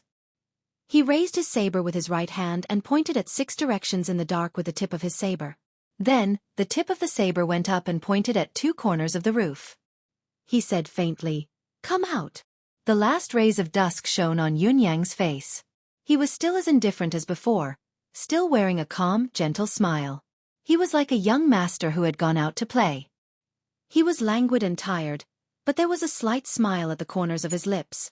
It was as if he was exclaiming at the sunset, exclaiming at the beauty of this world. It was filled with an indescribable sense of melancholy and admiration. However, beneath his feet was a crimson sea of blood that was formed from the blood of over 400 corpses. Those who were hiding in the dark felt a chill rush up from the soles of their feet. Everyone felt their scalp tingle as goosebumps rose all over their bodies. Was this the popinjay that the Grand Tutor had asked us to kill? If people like this were considered popinjays. Chapter 174. One by one, they recalled what Steward Chang had said during the mission. Make sure nothing goes wrong. Send more men. Now that the generals from various countries are here, finish them off amidst the chaos. Even if it's complete, Steward Chung is still making a mountain out of a molehill. It's just a deal with a popinjay. How can 500 men be needed? The leader guffawed as if everything was within his grasp. Everything should be done with safety first. Steward Chung said faintly, "A lion uses its full strength to catch a rabbit. Besides, this young Master Yun isn't a complete popinjay. He has a cultivation base as well. After all, he's the only son of the Marquis of Heavenly Clouds. What cultivation base can withstand the siege of 500 martial artists? Even the Marquis of Heavenly Clouds himself can withstand such a force." The few men who led the team were inwardly shocked. Someone had lured them in, set up a trap, and set up a siege. 500 men had besieged one popinjay. This was overestimating him. However, only now did they know. 500 men? To young Master Yun, it was like a joke. It was unknown how capable the Marquis of Heavenly Clouds was, but his only son, young Master Yun, was truly a living Azura. He had killed so many people in one go, yet he could still smile so gently, as if he was reminiscing. What kind of mental fortitude did he have? It was truly unbearable. They had been hiding here all this while. Only one of them had killed Ju Chen. The rest of them had not moved at all. Initially, they had been waiting for the right moment to strike. However, as Yun Yang displayed his shocking ability and went on a killing spree, no one had even thought of attacking. Just looking at how the fifth peak expert who was leading the 500 men was cleaved into two halves by Yun Yang with his sword in a single exchange, no one had any intention of fighting back anymore. A strike of the fifth peak. In that case, how many moves could these fifth peak pinnacle cultivators like them withstand? The man who had killed Ju Chen with a single slash was as pale as a sheet, his heart pounding. He remembered clearly that when he had killed Ju Chen, Yun Yang had lifted his head to look at him coldly. After witnessing Yun Yang's combat power with his own eyes, he was certain of one thing. Yun Yang could definitely save Ju Chen in time. As long as Yun Yang attacked, he would not be able to kill this woman. However, Yun Yang did not make a move. It was obvious that he had no intention of saving this woman. However, recalling Yun Yang's cold and indifferent gaze when he had looked at him, he could not help feeling more afraid the more he thought about it. Yun Yang's purple robe fluttered as he took a few slow steps in the sea of blood and said softly, "Why, aren't you all coming out yet? There are currently 11 of you, 5 on my left and 4 on my right." The one grabbing onto the roof on the right was the one who had just killed Ju Chen. "Don't hide, I've already noticed you. And those two on the 2 tallest trees, do they think they're hiding perfectly?" Yun Yang lifted his head slightly, half of his face showing clear mockery. "Do you think you can still escape? Stop your wishful thinking. Come and die." "Pah!" It was a person hiding in the dark who was so frightened that his grip was too heavy, shattering a piece of roof tile. Yun Yang cast a faint glance in that direction but did not move. He said coldly, "If you all don't come out, then I'll go and find you all. Divided, you're weak. Separated, you're even less able to fight against me. You're destined to be defeated by me one by one, all of you." Swoosh, swoosh, swoosh, swoosh, swoosh. 11 people appeared on the roof in unison. High and low, all of them looked down with complicated gazes at the purple-clothed man who stood amidst the mountain of corpses and the sea of blood. That tall and straight figure, that handsome face that could make any man feel ashamed of himself. However, the 11 people's gazes were directed at him as if they were watching a malicious spirit that had charged out from hell, their gazes filled with fear. "Cuff. Young Master Yun. I've heard so much about you." The leader chuckled dryly, his eyes filled with fear as he said, "We brothers have no choice in this matter. After all, we're eating his meals and obeying his orders. It can't be helped." Yun Yang's gaze focused on the leader. There was a sudden flicker in his eyes as his pupils shrunk, but it disappeared almost immediately. He nodded faintly and said, "I understand very well. Taking someone's money and helping them avert disaster, that's a wise saying. However, understanding is one thing. So many people have fallen under my saber today. I can only sigh helplessly. After all, people will always choose to defend themselves when they're faced with danger. Don't you think so?" Yun Yang's voice was still calm, laced with a tinge of tiredness and gentleness. The man opposite him felt a chill run down his spine. A few people beside him turned to look at him. The hairs on his face and arms were already standing on end. "Young Master Yun is right. You're right, haha." The man chuckled dryly. "Since all of you have come out, then give me an explanation." Yun Yang smiled. "When encountering something like this in the martial world, we need to leave something behind. As veterans, I'm sure all of you know this martial world rule, right?" The man's expression was bitter as he asked tentatively, "I wonder what young Master Yun wants us to leave behind?" Yun Yang smiled gently and said, "A debt of life should be repaid with one's life. Of course, I want your heads to be left behind. But I'm sure you won't do it." He paused for a moment, almost scaring the 11 men to death. "Big brother, don't you know that you're going to scare people to death when you speak?" However, according to the martial world's rules, it's a must to leave an arm behind for such matters. Yun Yang's eyes glinted like a blade's edge. Either an arm, an eye, or a leg. Take your pick. There's one more thing. Leave your lives behind. Remember to go back and tell the Grand Tutor. Yun Yang raised his head. Tell him that he's old and has worked hard for the country and the people for a long time. He's a good official, and it wasn't easy to earn his reputation. His son-in-law deserves it. Tell the old man to stop courting death. The leader's gaze flickered as he said bitterly, Young Master Yun, this is still a little too much. Yun Yang smiled faintly but did not make a sound. At this moment, two silhouettes suddenly appeared from both sides. An extremely strong aura engulfed them, causing the 11 men to feel their breathing quicken.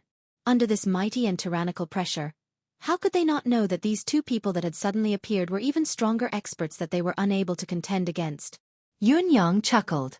I thought that the trap we've encountered this time would be a formidable one, causing me to bring 2 extra guards. He chuckled mockingly. If I'd known this earlier, I wouldn't have made such a fuss. Although it's better to be safe than sorry, it's inevitable that I'll involve a lot of people if I'm too careful. Seeing that the disparity in strength between the two parties was even greater, the leader gritted his teeth and said dejectedly, Young Master Yun is truly remarkable. We brothers will admit defeat this time. The rest of the men were ashen as well. Even the last bit of hope that they might be lucky had vanished. With a flash of saber light, the leader cried out in pain as his left arm was chopped off. Blood splattered like a fountain. Young Master Yun, is this all right? The man covered his wound with his hand, grimacing in pain as beads of sweat the size of soybeans rolled down his forehead. His rough face had already become deathly pale. Yun Yang looked at his face calmly and shifted his gaze to the next man. The man closed his eyes and rolled up his sleeves, stuffing them into his mouth. Gritting his teeth, a saber light flashed and an arm was chopped off as well. The others looked at Yun Yang with pleading gazes. Yun Yang returned their gazes gently, his gaze calm and indifferent, devoid of any mercy. You came to kill me. I don't want your lives. It's already a great mercy. You want me to be extra kind? Everyone was in despair. At the same time, they understood that in front of this demon who could kill 500 people in one breath, it was impossible to hope that he would be kind and take pity on them, and let them off with this punishment. Each of them gritted their teeth and chopped off one of their arms, their hearts filled with endless regret. Why were they so unlucky to be sent out to carry out this mission? Did the residents of Grand Tutor's people eat such asterisk tea? This young Master Yun's skill was so terrifying, yet they had labeled him as a popinjay who only knew a little martial arts and had an insignificant mystical chi cultivation base? If such a cultivation base was only insignificant, then what were they? How many people in this world could be said to have a superior cultivation base? Since you've paid the price, go back. Yun Yang's expression was cold. You're lucky not to die today, but it doesn't mean that you'll be so lucky next time. A sharp, murderous intent gleamed in his eyes. Don't forget. Tell Grand Tutor Lu not to seek death again. With a flick of his sleeve, Yun Yang turned around and strode back, stepping on the puddles of blood on the ground. Just as he walked out of the street, a fierce-looking thug peeked his head out from a corner. He could not help crying out when he saw the street filled with corpses and blood. Seeing Yun Yang walk out from the sea of corpses and walk towards him like the god of death, the thug's heart stopped beating. He stared at Yun Yang, not knowing to avert his gaze. Yun Yang turned his head indifferently and glanced at the thug with a cold gaze before he continued to stride away. Wherever his feet passed, a bright red footprint was left behind. The thug felt that Yun Yang's glance was like the gaze of the king of hell from the depths of hell.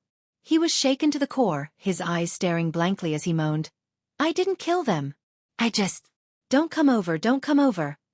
No one knew what terrifying thing had occurred to this person, but before his voice could echo in the air, his eyes bulged out of their sockets. He took 2 steps forward and suddenly fell to the ground, twitching a few times before he stopped moving. This thug had actually been scared to death by Yun Yang's nonchalant gaze. There's a gathering tonight. Don't know when I'll be back. P.S. I've tried my best. I think my updates are considered fast. What do you think? Chapter 175. As Yun Yang slowly walked out of the street, he could vaguely hear the voices of the leaders behind him. His expression changed and his footsteps came to a halt. Behind him, the 11 men were moaning, helping each other to bandage their wounds. All of them looked pale and weary. The battle tonight was like a nightmare. Boss. One of them looked at the leader with a defeated expression. What do you want? I want to quit the martial world. The man looked bitter. Let's see how much compensation the Grand Tutor can give when we go back this time. I really want to quit. As soon as he said this, the others all nodded their heads in agreement. Obviously, everyone was thinking of the same thing. The leader was silent for a moment before he said, "The Grand Tutor was kind to me back then." I didn't expect that I would implicate all of you for my own selfish reasons. Forget it. If you want to leave, I'll try my best to fight for you so that you won't be alone for the rest of your lives. Thank you, boss. One of the men sighed and said dejectedly, Tiantang City is indeed a place of hidden talents. This young brother has suddenly become timid. I'm afraid that I won't forget what happened tonight for the rest of my life. I won't have the courage to wield my sword anymore, the leader chuckled bitterly and said.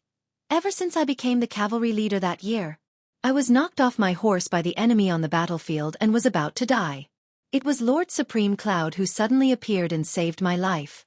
Since then, I've been fearful of the battlefield and dared not fight anymore. I retired from the army and went home.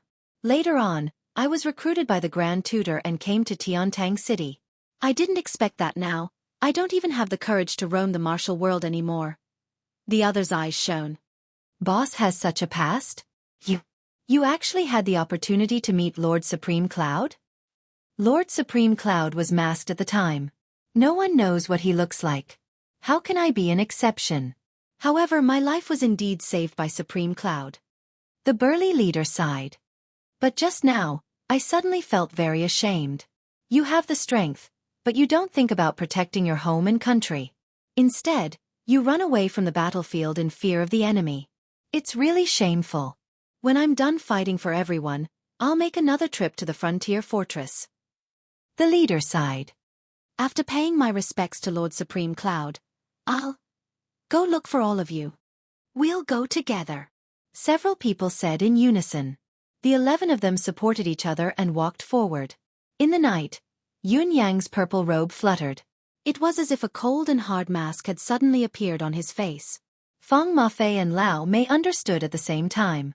No wonder the young master, who was full of murderous intent and had the upper hand, suddenly showed mercy and let these people live. It turned out that the young master had recognized the identity of this burly man the moment he came out. She looked at Yun Yang standing alone in the night breeze. Both Feng Mafei and Lao Mei's eyes were filled with bitterness. This lonely silhouette made both of them feel as if their hearts were clenched in pain. It was an indescribable heartache. Both of them had the urge to go forward and hug Yun Yang in their arms, comforting him. This hero's heart was really already riddled with holes. However, they could only watch in silence now. Right now, Yun Yang's heart could only be resolved and understood by himself. Yun Yang lifted his feet and continued to walk forward. His expression was cold as if he had not heard anything. The 11 of them walked out of the street and saw Yun Yang's silhouette disappearing around a corner. The purple robe seemed to flash before their eyes. The boss instinctively shuddered, and his already pale face turned even paler. There was an inexplicable feeling in his heart. Why does this silhouette look so familiar? Where have I seen it before? Where could it be? However, the doubt was fleeting, replaced by the joy of surviving a disaster. Let's go. As Yun Yang walked, mystical qi pulsed around him. The stench of blood that had accumulated on him slowly disappeared along with the vibration of the mystical qi. There was not even a trace of it left under his feet. It was only then that Yun Yang finally changed his direction and walked towards the Cirrus house. He had to tell Yun Zuiyu about this no matter what. Ju Chen? Yun Zuiyu stood up abruptly and looked at Yun Yang. A strong murderous aura exploded from her pretty eyes. It's her. Yun Yang sipped his tea tiredly. She's dead. She's dead. Yun Zuiyu gritted her teeth, her eyes rimmed red. It was not because of sadness but anger. I'll go check. Yun Yang said. Don't be hasty. May I ask Sister Yu, what is Ju Chen's background? She's also one of the sisters adopted by Madame back then. Yun Zuiyu was a little disappointed. Before this, She had never shown any emotion. Why would she suddenly turn against us this time? Is she a companion who came with fifth brother and you? Yun Yang asked. No. Yun Zuyu smiled bitterly. Only 5 of us and your 5th brother came out at that time. Then I'm relieved. Yun Yang heaved a sigh of relief and said, Sister-in-law, forgive this young brother for being straightforward. I'm afraid your people need to be sorted out in detail. They're targeting me this time and their perception of me is wrong. There's no danger. But if... He did not finish his words, but Yun Zuyu obviously understood what he meant. She nodded slowly and said, I understand. This cannot be neglected. Yun Yang nodded. I won't stay here any longer. I'll take my leave now.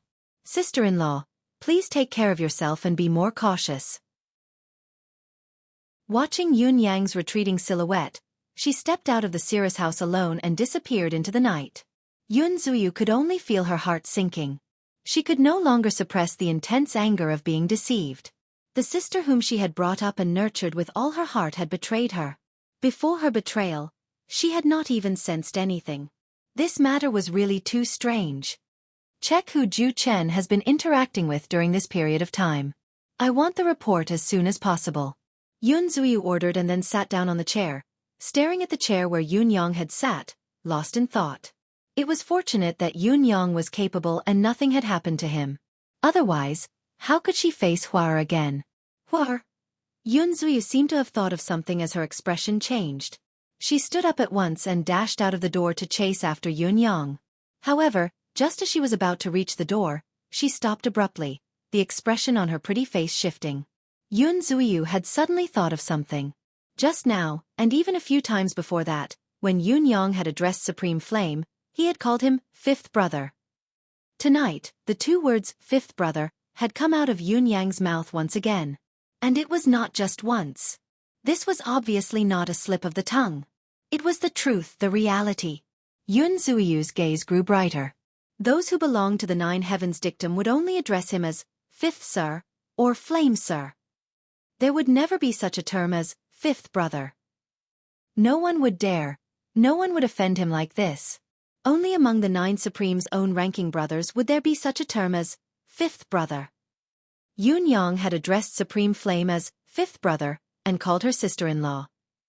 Did that not mean? Yun Zuyu's eyes glowed. It was no wonder that this young brother could turn the entire capital upside down with a wave of his hand, yet he could still hide behind the scenes and not show himself, as steady as a mountain. It was no wonder that he was so meticulous in his planning. Each step he took could be extraordinarily secretive yet extraordinarily sturdy. It was no wonder that his cultivation base was so high despite his young age. Even when so many people were looking for him, they could not find anything that could be used against him. It was no wonder that Ling Xiaozue, who had always been arrogant, was full of praises for him and said that he owed him a favor. It was no wonder that he was so elegant in front of the 4 noble young masters, subduing the 4 young masters without a sound with just a simple wave of his hand. Such a person, such a method, such a scheme, such a strategy. It turned out that young brother Yun was actually one of the 9 Supremes. Yun Zuyu sucked in a deep breath. Then she called Qing Shanxue in. Xue, help me check out all the sisters' backgrounds, especially those who have been in close contact with the outside world recently. Then investigate them in detail. Qing Shanxue answered in a low voice. Yes, big sister. Has something happened? Yun Zuyu said. Nothing much. I just feel that something is not right. I want to clean up Cirrus house and get rid of all the abnormal ones. It's different now. My big brother Ling Xiaozue has openly declared that Cirrus house is his family. This is a great opportunity, but we can't abuse it. Do you understand what I'm saying? Qing Shanxue frowned and said, If that's the case, I'm afraid that more than half of the 12 valued sisters will be purged. Yun Zuyu sighed. This can't be helped. We can only give more silver tails and let the sisters live on their own. Cirrus house. Can't keep so many people. All right, big sister. Since she understood Yun Zuyu's reason for doing so, Qing Shanxue agreed without hesitation. Just like what Yun Zuyu had said, Ling Xiaozue's promise of protection was both an opportunity and a restriction. If the people of Cirrus house were to use this opportunity recklessly, they would only be committing suicide. Watching Qing Shanxue leave, Yun Zuyu sighed softly. No matter what the reason was, Sira's house had to be cleaned up. There were too many people here. If she could not be completely at ease, would it not put Yun Yang in danger of being exposed at any time? This is Flame's brother. He's also my brother. I, Yun Zuyu, will never allow anything to happen to my brother here. What happened to Ju Chen once was already too many times. If it were to happen again. Chapter 176. The 19th day of the 10th lunar month. Yutong's army had begun to move since the evening. They came from all directions and gathered at the south gate of Tiantang City. It was as if many rivers of steel were gathering towards the ocean. Everyone looked solemn, their helmets and armor gleaming. Even the robes of the soldiers were clean. Each of them was uncouth, but they had cleaned themselves up and stood at attention. Most of the soldiers had even shaved their beards. When they approached the wide expanse of land near the south gate, everyone stopped in unison and checked each other carefully once more. Even the dust on the warhorses' hooves had been wiped clean. What more their own clothes and shoes? Only then did they line up neatly and go to the designated campsite. In the west, an army of 100,000 was neatly organized. 10 generals led the troops, forming 10 columns as they slowly advanced. Banners fluttered in the wind. The 10 banners did not have the insignia of the generals, but they were all 4 words. Yutong's Western Troop. Following a roar that sounded like a tiger's roar, a series of horns sounded in unison and did not stop for a long time. The 3 armies stood still at the same time. Boom! 100,000 men lowered the spears in their hands, but there was only one uniform sound. After the sound, there was only silence and solemnity. The 10 generals looked at the generals on the stage and waved their hands to give their orders as if they did not see them. Ours. It was only 3 words. In each of the columns, 5,000 people moved out to move tables, chairs, and the large amounts of wine that had long been placed in the center and piled up like a mountain. The 10 generals' orders seemed to mean, bring our tables, chairs, and wine over. However, all the enemy generals on the high platform understood the meaning behind his words. Ours. This place is ours. Ours.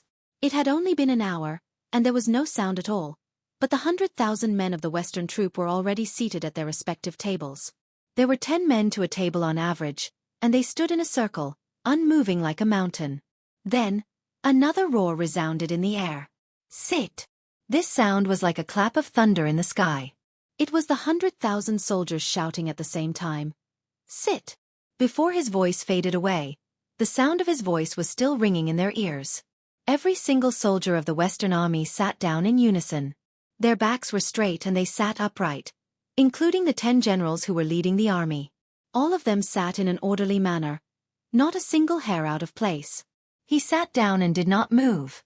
It was as if hundreds of thousands of statues had stopped at this place. The elite performance displayed by the 100,000 Western troops caused the expressions of the generals from the various countries to change slightly. However, they could not help but feel impressed.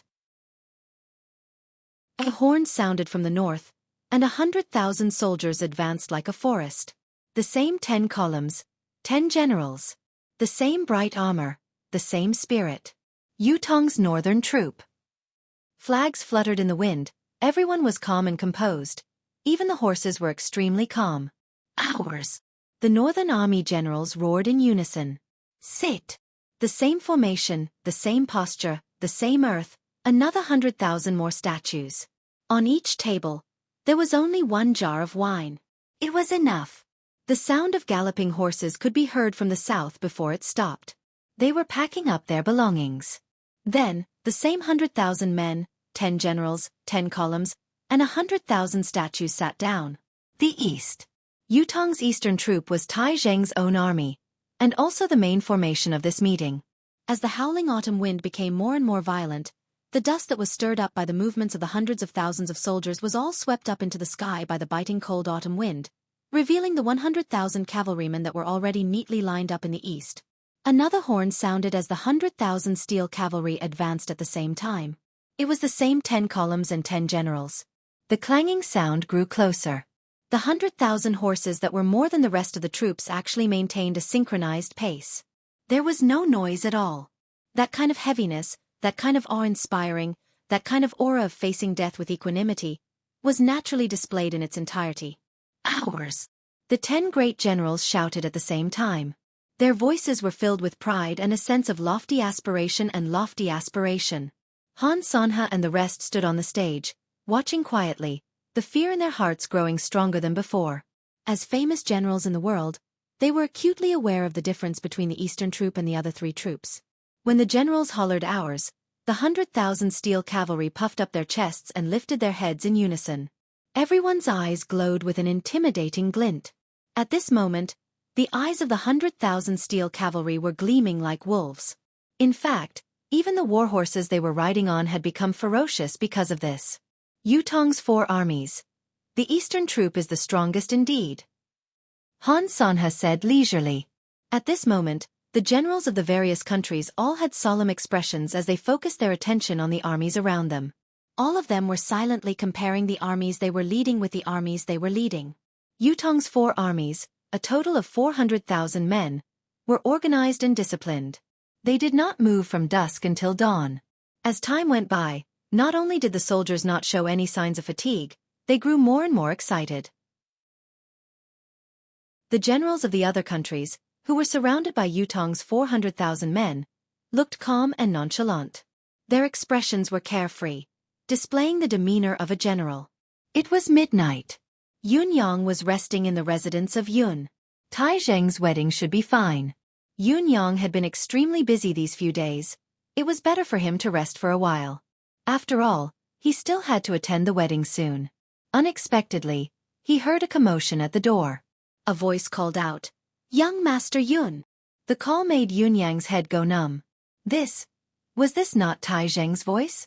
At this delicate moment, as the groom, what was he doing here instead of rushing to the wedding? Had something happened? Even if something had happened, he should not have come here. This was the residence of Marquis of Heavenly Clouds. There was only Yun Yang, the popinjay, in the residence. There was no one else. In spite of this, Tai Zheng had come personally. No matter what his purpose was, Yun Yang dared not treat him lightly. With a swift movement, he came to the door with a swoosh. Feng Mafei was already standing there a step earlier, ready to open the door. The door opened. Yun Yang looked towards the source of the voice and saw Tai Zheng dressed in red. His tall stature was like an iron tower, standing in front of the residence of Yun with a serious expression. "Why has Marshal Tai come to my humble abode at this time?" Yun Yang asked. "Has something happened?" Tai Zheng was taken aback and knew that Yun Yang had misunderstood immediately. He laughed and said, "Of course I'm here to invite young Master Yun to attend my wedding. To drink a cup of wedding wine together." Yun Yang was taken aback as well, pointing at his own nose foolishly and wondering, "Why would you think of inviting me?" Thinking about it, it seemed that with his current status, he should not be receiving such treatment no matter what.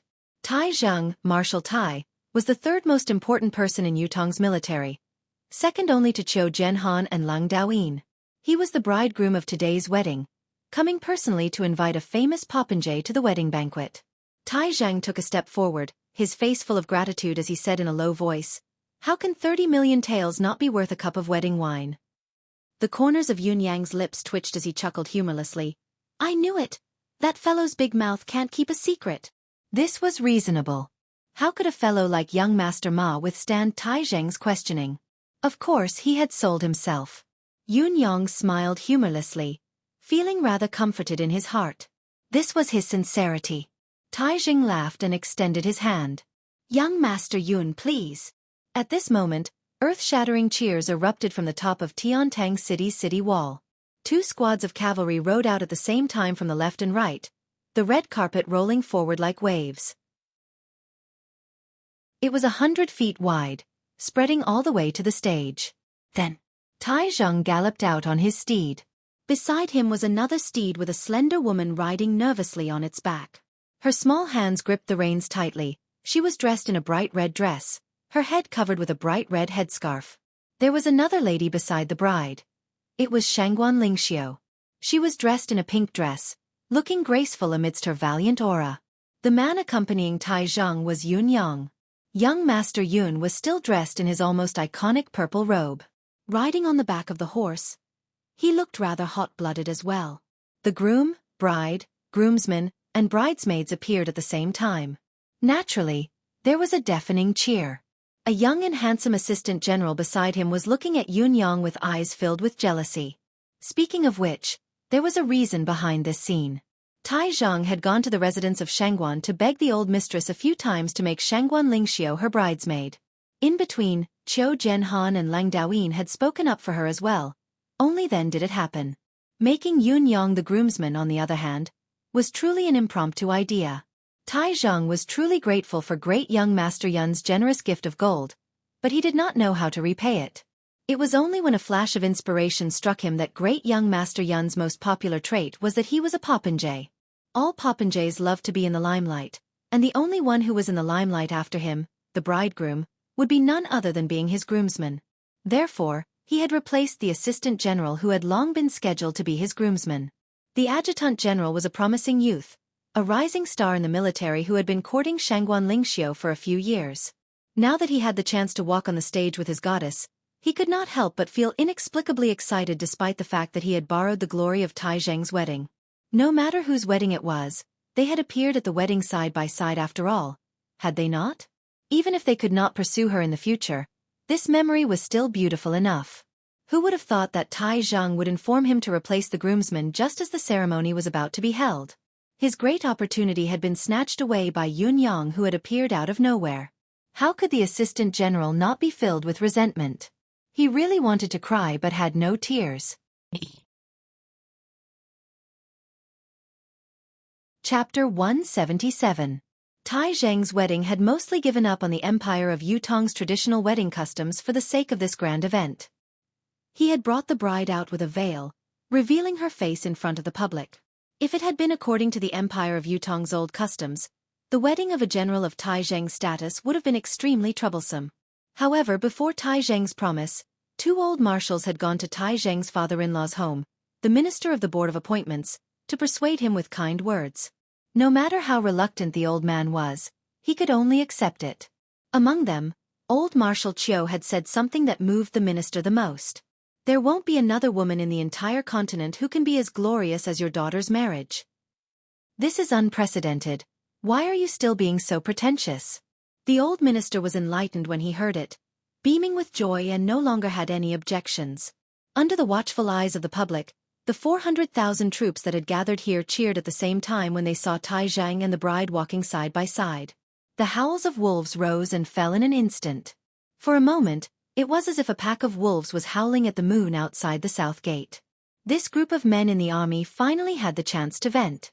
All of them were straightforward men, and they were so excited that their faces and necks were red.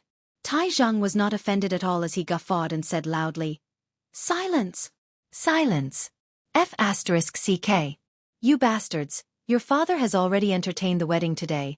Why are you still making a fuss? Don't you know the rules?"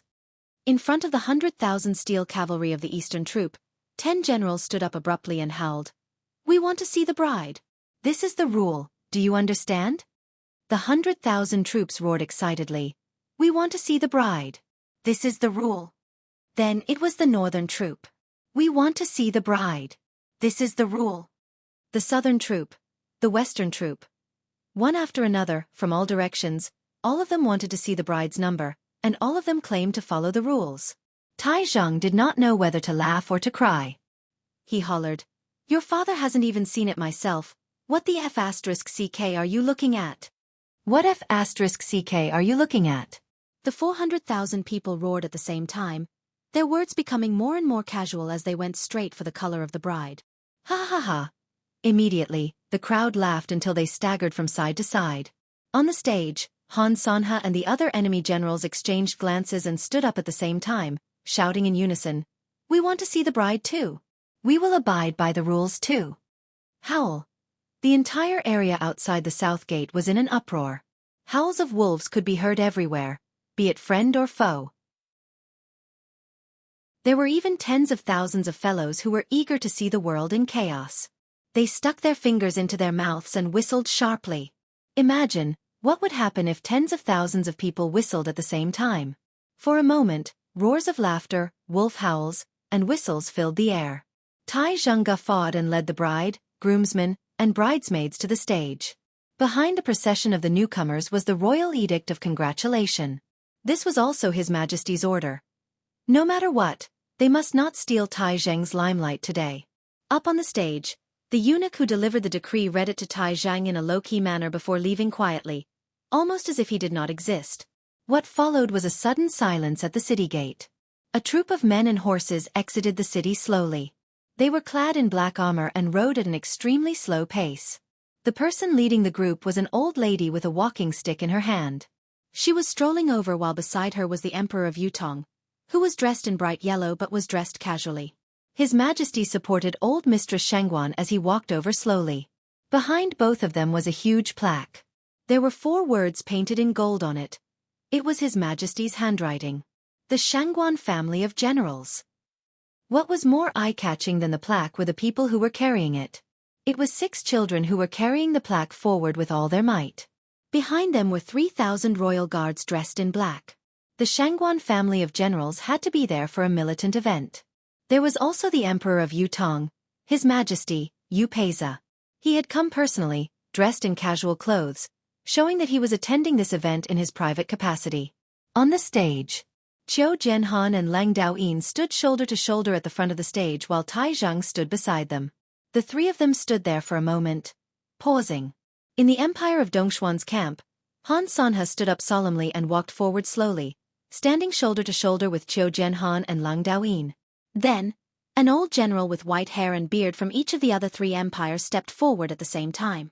7 of the old generals stood in a row. Standing solemnly, the old generals did not distinguish between friend and foe. Each of them stood straight, their gazes solemn as they watched the huge plaque approach slowly. At this moment, a pin drop could be heard outside the southern gate of Tiantang City that was filled with close to 500,000 people. Finally, the plaque stopped 1,000 feet away from the stage. There was another stage that had been built there. His Majesty and old Mistress Shangguan ascended the stairs. The plaque of the Shangguan family of generals was hung high on the stage. On both sides of the stage, there were 8 flags that were raised at the same time, twice the height of all the other banners. There were 4 big words on each flag. Shangguan family of generals. Old Mistress Shangguan sat in the middle while her 6 grandchildren stood in a row behind her. His Majesty stood up and walked to the front of the stage. He turned to face old Mistress Shangguan. Silence reigned. Qiu Jianhan and the other 7 famous generals spoke at the top of their lungs. The night is filled with stars, the Big Dipper. The 400,000 troops chanted at the same time. Warriors of the world honor Shangguan. A grand event of militants, one family for all eternity. Worshipping from all directions, heroes on all sides. No militant in the world doesn't revere. A family of martyrs, Shangguan family of generals. Qiu Jianhan said loudly, a grand event of militants, worshipping the family of generals first. All militants, salute the family of generals. The 7 old marshals straightened their bodies at the same time and bowed deeply. 400,000 warriors saluted at the same time. On the stage, His Majesty bowed deeply as well. Old Mistress Shangguan sat upright, unmoving like a mountain as she accepted the salute. The 6 children behind her knelt down to return the salute. Being worshipped by the world's warriors was the honor that the Shangguan family of generals deserved. It was also the willingness of the militants. The Shangguan family of generals had always been the highest spiritual belief of the militants in this half of the continent. A belief, a label. The struggle for hegemony between nations had been going on for years and generations. It had been like this for thousands and tens of thousands of years. However, to be able to achieve such great feats like the Shangguan family of generals and to be so tragic, their beliefs remained unwavering and unwavering even in death. They were a family of generals who had always protected their home and country loyally. There was only one family. There was no other. Old Mistress Shangguan's eyes flashed, as if she was looking at the memorial tablets in her ancestral hall. This supreme honor of facing the worship of the soldiers of the world was exchanged for the densely packed memorial tablets. Do any of you know what is happening right now? Can you guys feel it? Turning to look at her 6 great-grandchildren, she felt a wave of exasperation in her heart. The faces of the 6 little fellows were glowing, and their faces were filled with glory. All of their little bodies were perfectly straight. Their gazes were resolute, proud and excited as if they were about to spew fire. This is my home. This is the Shangguan family of generals.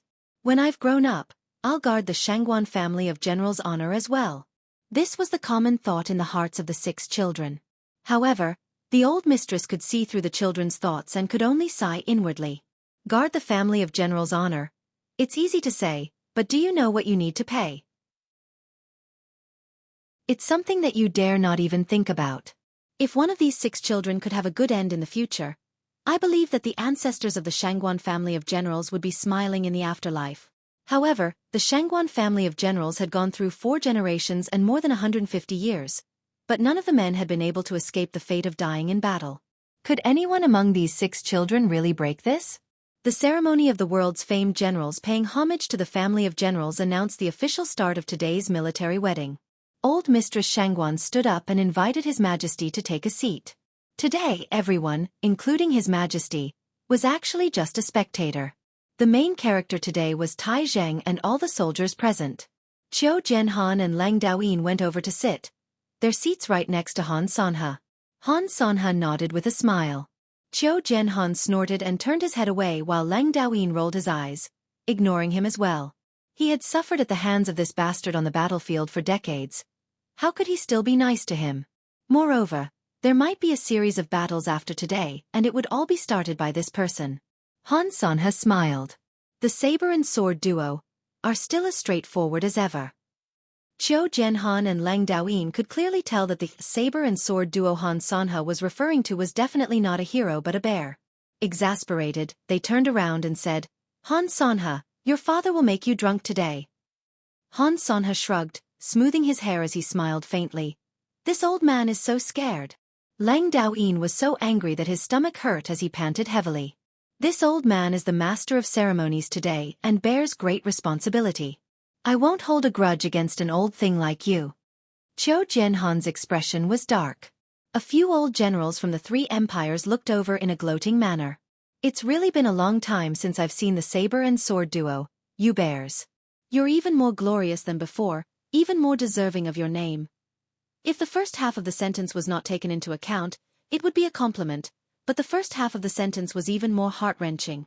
Qiu Jianhan stood up abruptly, his aura exploding like never before, scaring the 3 old men into taking a step back. Chapter 178. The 3 old generals felt humiliated, taking a step forward, ready to start a fight. Qiu Jianhan, on the other hand, strode out and called out in a low voice, "Brothers!" The 400,000 troops responded in unison. Roar! Han Sanhe rolled his eyes. Brothers? You sound like bandits shouting slogans. The few old men looked mischievous. Qiu Jianhan no longer bothered with his nemesis and declared loudly, "Today is a big day." He rambled on and on, presiding over the newlyweds, bowing to heaven and earth, to their parents, to the emperor, to the family of generals, to each other as husband and wife. As far as the eye could see, there was nothing to be said about the bride's side of the couple. The bride was tall and slender, with a lithe figure that stood out. Her bridesmaid, Shangguan Lingxiu, was even taller, exuding a heroic aura. However, compared to the bride's side, the groom's side was slightly more of an eyesore. The groomsman's image was not bad. He was a full one, 85 meters tall, and his looks were heaven-defying. He was handsome and dashing. He would be a godlike figure in almost any occasion. Under normal circumstances, it would require considerable courage to ask Yun Yang to be the groomsman. After all, this groomsman was too eye-catching. Today, however, Yun Yang did not look so outstanding. There was only one reason: Tai Zheng's physique. The groom was too tall. Tai Zheng was 2.5 meters tall, his shoulders broad and his waist strong. He was like an iron tower when he stood there. As a man, Yun Yang's only flaw was that he was slightly skinny, which was why he looked skinny when he wore clothes. However, standing next to Tai Zheng now, he was like a bean sprout standing under a big tree when he was being compared. Not only was it awkward for others, even Yun Yang himself felt uneasy. This Tai Zheng actually harbors ill intentions in asking me to be the groomsman today. Is he using me to contrast you? Yun Yang tried his best to straighten his back, but he was still shorter than Tai Zheng by a sword's height. He turned to look at this fellow's tower-like body in annoyance, but he could only see his chest. He could not help the resentment in his heart. This fellow. He's so tall and strong while the bride looks so petite. Will this bastard crush her to death on his wedding night? Old Marshal Qiu Jianhan stood far away. When he saw the combination of Tai Zheng and Yun Yang, he burst out into laughter, almost choking on his laughter. Finally, the ceremony was completed. Yun Yang felt like he had been pardoned as he ran off the stage in a flustered manner. He felt that he had never been so humiliated in his entire life. So what if you're tall? Could he look down on others just because he was strong? Shangguan Lingxiu came to his side and could not help chuckling when she saw his exasperated expression. What? Do you think you're too short? Yun Yang lowered his head and looked down at Shangguan Lingxiu, smiling without saying a word. Why hadn't he felt it before? The feeling of looking down from above was really good. Looking at his expression, Shangguan Lingxiu bit her lip and kicked his buttocks. Humph. This bastard was too despicable. He was actually trying to get a sense of superiority from a woman's height. Could you be any more shameless? Why don't you go to heaven? Still, Sister Lingxiu is really pretty today. Yun Yang, who had just been kicked in the buttocks, looked at Shangguan Lingxiu from head to toe, his eyes filled with admiration. Shangguan Lingxiu blushed and asked in a low voice, Really? Yes, really. Of course it's true. Yun Yang nodded solemnly. I've only realized today that Sister Lingxiu is really beautiful when you dress up like this. You really do look like a woman now. Bang! Shangguan Lingxiu kicked Yun Yang's buttocks fiercely again and turned to leave with a cold expression. The veins on her forehead were almost popping out. This bastard. What do you mean I look like a woman? I'm a woman, all right? Yun Yang chuckled and hopped, hugging his leg as he pretended to grimace from the kick. His body tilted and fell right into a chair. He even called out, Sister Lingxiu, come and sit here. Girls must be dignified. Do you know that? Do you understand? Sit my foot. Dignified my foot. Shangguan Lingxiu snorted and glared dagger-like at Yun Yang. She found a chair far away from Yun Yang and sat down. Her meaning was obvious. I don't care to sit with you. After sitting down, she actually turned her face to the other side. Shangguan Lingxiu held herself back from looking at that hateful face. Shangguan Lingxiu was afraid that she would not be able to stop herself from charging over and chopping someone with her saber if she were to see him again. On the side, Han Sanhe looked at Tai Zheng for a moment before his gaze shifted to Yun Yang, seemingly unintentionally. This person was the legendary son of Marquis of Heavenly Clouds? This was all the information Han Sanhe knew about Yun Yang. However, after seeing Yun Yang now, he could acutely feel that this child was not ordinary. Under such a grand occasion, even Qiu Jianhan and Leng Daoyin, the two old troublemakers, were slightly unnatural. However, this young master of Marquis of Heavenly Clouds did not change his expression at all. He was laughing and talking casually, looking calm and confident. Even when Tai Zhang was a little embarrassed due to his much taller than an average person on the stage, he was still at ease. His expression and movement had turned all the awkwardness into nothingness. This young fellow was not simple at all. In other words, his usual image and the information in the intelligence reports were all fake. If it was a person, then the rumors and performances were all fake. In that case, how terrifying was this person? What was his true self? Han Sanhe calculated in his heart, his gaze growing deeper. The groomsman is Marquis Yun's son? Han Sanhe turned to ask as Qiu Jianhan sat down beside him. Qiu Jianhan rolled his eyes and said, This old man doesn't know him. Han Sanhe huffed, You old *****. Qiu Jianhan rolled his eyes. What else do you want to know? This old man doesn't know anything. I don't know anything. What can you do? Bite me? Han Sanhe glared at him. Facing Qiu Jianhan's thick skin that was thicker than the city wall, even someone as experienced as Han Sanhe could only sigh helplessly. However, when Han Sanhe turned his head back, he was deep in thought. Although this old *****starred Qiu Jianhan had not given him face just now, he had said, What other information do you want to know? Information? Why was it information? Could the identity of this young master of Marquis of Heavenly Clouds be information? If so, what kind of information could it be? Behind Han Sanhe, a scrawny man dressed in black, his face hidden in the collar of his shirt, was also deep in thought. Then, he leaned in and whispered something into Han Sanhe's ear. Han Sanhe nodded slightly. It was at this moment that the commotion around them suddenly stopped. On the stage, Tai Zheng's tower-like body stood tall and straight. He was dressed in a red battle robe. Beside him was his lovely bride, Qian'er. Her veil had been taken off and she wore a bright red dress. Her figure was slender and her face was dignified. Her eyes were clear like water. She was a stunning beauty. Brothers! Tai Zheng's strong voice rang out. Today I, Tai Zheng, am married. Today is my big day. Look, is your sister-in-law beautiful? Beautiful! The 400,000-strong army cheered in unison, their voices shaking the world. Is she beautiful? Tai Zheng roared. She's beautiful. Another chorus of cheers reverberated in the air. Ha ha ha. Tai Zheng guffawed, tears welling up in his eyes. All right. I, Tai Zheng, am married, I have a wife. This is a joyous occasion. However, Tai Zheng hollered, half a year ago, many of the brothers who went to war with me will never return. They won't have the chance to witness this scene today. The atmosphere in the entire area instantly became heavy because of these words. 8 months ago, Qian'er and I had confirmed our marriage and our wedding date. However, there was a change at the border and the steel cavalry was deployed. On the day I, Tai Zheng, set out, I had told my brothers, when I return in triumph, I will invite my brothers to my wedding wine. My brothers were elated then, all of them telling me that they were willing to congratulate the marshal with their unparalleled military merits in exchange for a goblet of wedding wine. Tai Zheng's voice was gradually turning hoarse, his sobbing tone faintly discernible. The 400,000 to 500,000 people present held their breaths.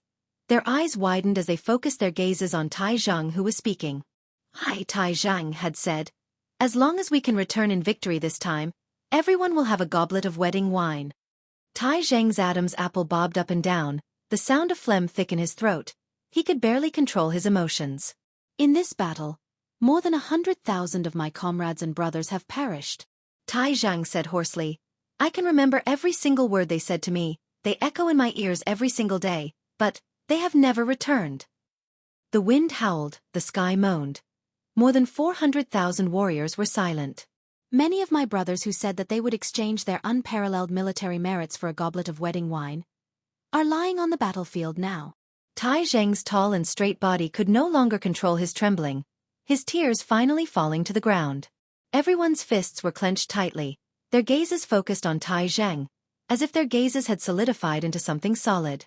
Qian'er shuffled a few steps on the stage and stretched her hand over shyly, holding Tai Zheng's hand hesitantly and bashfully. Then, she gripped it tightly. She did not know why she had done so, but she had done so naturally. At this moment, she could clearly feel that the man beside her needed her support. His body that was as strong as an iron tower was still as imposing as a mountain, but at this moment, he really needed her support, needed a hand to support him. That kind of weakness, he could clearly feel. Therefore, she did it without any hesitation. She did it naturally. The gazes of the hundreds of thousands of soldiers around them brightened abruptly. Especially Tai Zheng's eastern troop. It was especially so for Tai Zheng's eastern troop. Everyone's breathing was hurried, their gazes unprecedentedly intense. This small action caused all the soldiers present to fall in love with this sweet-tempered woman in an instant. They acknowledged this sweet-tempered woman. Chapter 179. Tai Zheng's trembling body slowly calmed down, regaining his majestic aura. Feeling the soft and delicate hand in his large hand, he suddenly laughed and said loudly, "Brothers who have fallen in battle, do you see this from the heavens? This is your sister-in-law."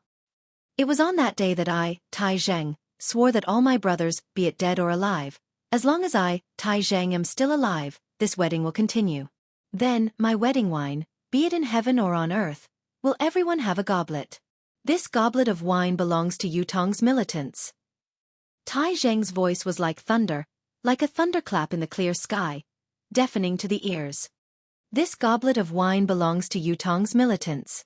However, this goblet of wine also belongs to all the militants in this world. Beside him, the 4 old marshals of the 4 empires stood up simultaneously and echoed loudly. The joy of life, the brothers on the battlefield, be it dead or alive, will all have a goblet of wine. This is Yutong's military event. We old men have discussed and turned this grand occasion into a grand occasion for the entire continent's militants. We want to drink such a goblet of wine too. Our brothers who have fallen in battle want to drink as well. They should have a share in this goblet of wine. Yutong's militants who have fallen in battle have died in our hands. Our brothers who have been slumbering in the underworld have died in the hands of Yutong's militants as well. Enemies of life and death. Different paths. While you all are drinking, we want our brothers to have a goblet of militaristic wine as well. Han Sanha's gaze was like two bolts of lightning that shot across the sky. As militants, we've drunk the goblet of war countless times. We've drunk the goblet of victory countless times. However, we've never drunk such a goblet of wine that only belongs to militants. Because the wine of militants belongs to brothers who have lived and died, regardless of friend or foe, Han Sanha said. There has never been such a goblet of wine before, and there probably won't be again in the future. Today, General Tai's wedding has provided us with a once-in-a-lifetime opportunity. The old marshals puffed out their chests at the same time. On the battlefield, we shall be enemies. However, no matter how we fight to the death, militants will always be each other's confidants. Thank you, General Tai. Thank you, Yutong's military brothers, for promoting this grand event of the world's militants. The four old marshals with fluttering white beards raised their hands in salute at the same time. Tai Zheng guffawed. Brothers, do you see this? Everyone standing on this stage today is our greatest enemy. They are also our greatest enemies. They are expressing their heartfelt gratitude to us. We will accept this gratitude without any psychological burden. Remember to remember the faces of these people clearly. After we finish drinking today, you can casually cut off the head of any one of them. That will be a great merit. Enough for you to be conferred the title of Marquis or General. This sentence sounded like a joke, but everyone knew that it was absolutely not a joke. Everyone understood the meaning of this sentence. Below the stage, the 400,000 soldiers were all in high spirits. Their eyes shone brightly as they looked at the famous generals of the various countries on the stage, desperately trying to memorize them. Those who stood further away could not see clearly, so they begged desperately, "Brother, big brother, please let me stand in front of you. Let me see. Big brother in front, please draw it." Your father didn't see it clearly. What if I have the chance to behead them but fail due to uncertainty? How much regret would I have in the future? These are the most valuable heads. I beg big brother in front to draw their portraits. Naked bodies leaping 30 feet into the air in a world of ice and snow, kneeling on a mountain of sabers to draw their portraits. I'm not asking for too many of these heads. I'll be rich if I really chop off 17 or 18 of them. 17 or 18. If your father can chop off one in this lifetime, our entire family won't have to worry for generations to come. So F** King valuable. Are these still heads?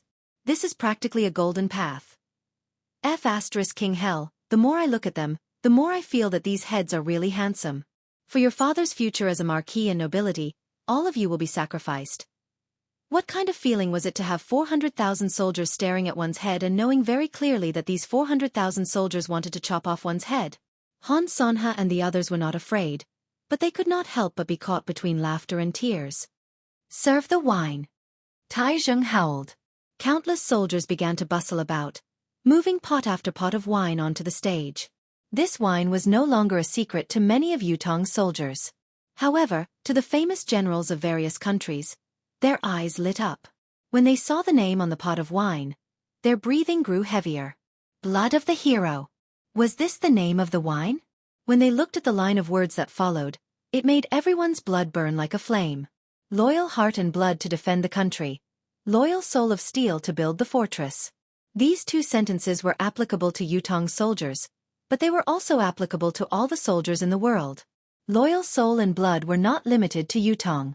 For so many years, the blood that had been spilled all over Tianxian continent, covering every inch of land, regardless of friend or foe, was it not the blood of the hero?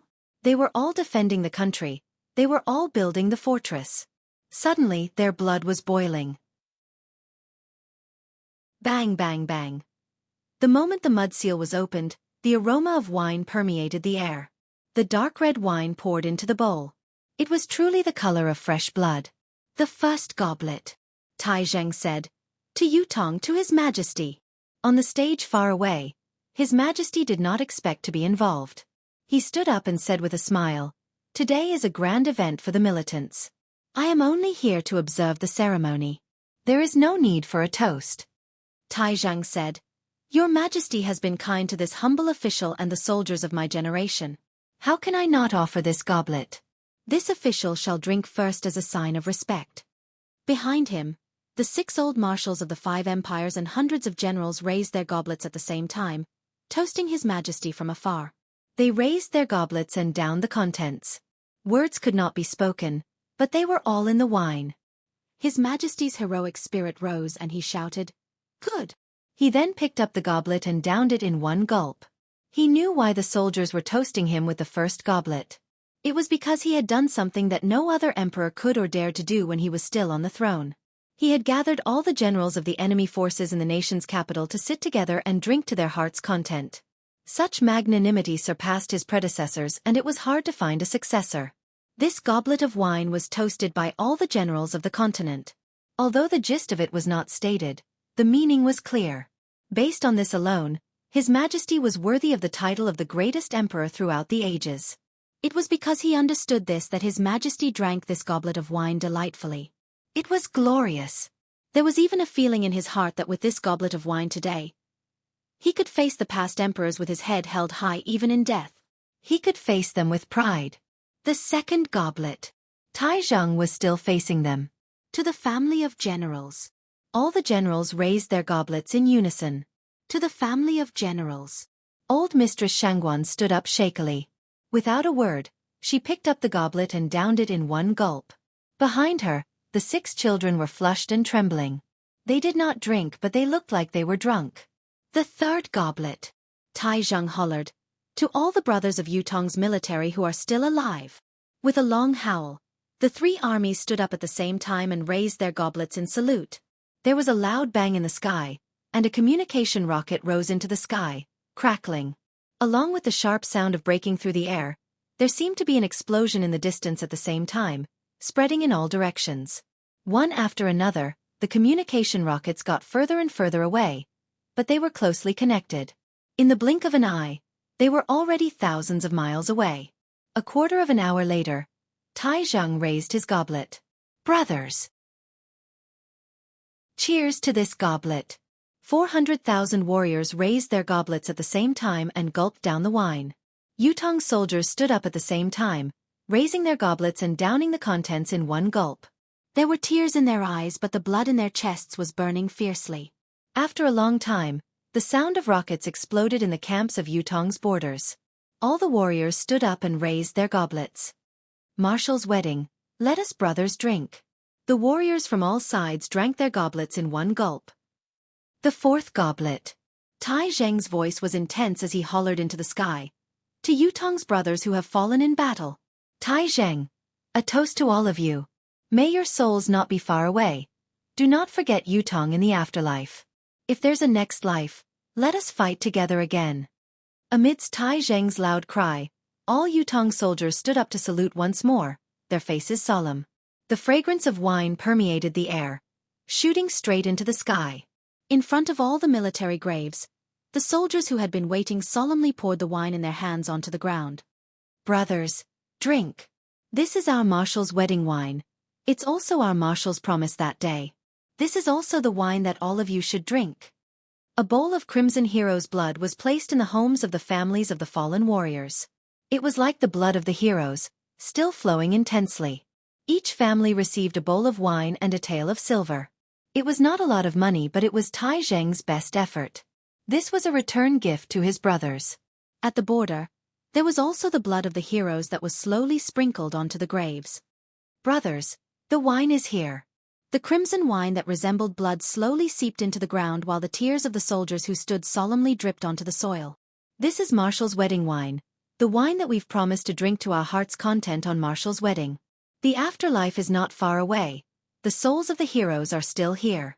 Brothers, let us drink together. Heaven and earth, the world of mortals and the netherworld, our hearts are together, our blood flows together. Brothers, cheers! A gust of autumn wind whistled past. The grass on the graves of the fallen warriors danced in the wind, covering the mountains and plains. The trees bowed neatly, the grass that was 1,000 miles of grassland bowed at the same time. The emerald waves were like waves. Yet they were so neat. It was like the tens of millions of souls who had died were still lined up neatly. After drinking this goblet of wine, they were about to mount their horses and wield their sabers, waiting for the command to charge forward bravely. Chapter 180. The Fifth Goblet of Wine. Tai Zheng's gaze swept across the crowd. To all of Yutong's wounded brothers on the battlefield. Our bodies may be crippled, but our will is not. If there's a war, we can still put on our armor. These brothers, each and every one of them is great. Each and every one of them is a hero. Brothers, I, Tai Zheng, toast you. Cheers. Marshal. In each disabled soldier's family, each disabled soldier's eyes were brimming with tears. No matter what kind of disability they had, whether they could drink or not, whether they should or should not, they held a bowl of hero's blood in their hands and downed it with tears streaming down their cheeks. For a moment, their hearts were filled with emotion. The Sixth Goblet of Wine. Tai Zheng hollered. To the 9 Supreme's lords. Tai Zheng drained his goblet. All the soldiers saluted at the same time. At this moment, the famed generals from various countries were shaken. Yun Yang, who was behind the stage, was shaken as well. The Seventh Goblet of Wine. Tai Zheng said loudly, to the world's heroes, to all the enemies, to all the militants who are still fighting in this world. Han Sanhe and the rest stepped forward at the same time. All the famed generals from the continent stood side by side, their faces solemn as they accepted the goblet of wine. Drink this goblet of wine. There's no regret in dying in battle. There's glory in victory. Brothers, as militants, you are the backbone of steel. Lying drunk on the battlefield with a smile. What's the harm in dying in battle? Today we raise our goblets and drink. Tomorrow we shall face swords and sabers. The fate of the world's militants, you and I shall shoulder it together. Han Sanhe's voice was filled with emotion, the cadence of his voice traveling thousands of miles. The northern wind carried the banners and whistled in the sky. The crowd was solemn and silent for a long time. The famed generals and warriors of various countries raised their goblets at the same time. As they emptied their goblets, countless people were shimmering with tears. It was unknown when it started, but someone began to recite in a low voice. The number of people who recited along increased until there were more than 400,000 people reciting at the same time. Everyone's eyes shone brightly, and their expressions were solemn. There's no regret in dying in battle. There's glory in victory. Brothers, as militants, you are the backbone of steel. Lying drunk on the battlefield with a smile. What's the harm in dying in battle? Today we raise our goblets and drink. Tomorrow we shall face swords and sabers. The fate of the world's militants, you and I shall shoulder it together.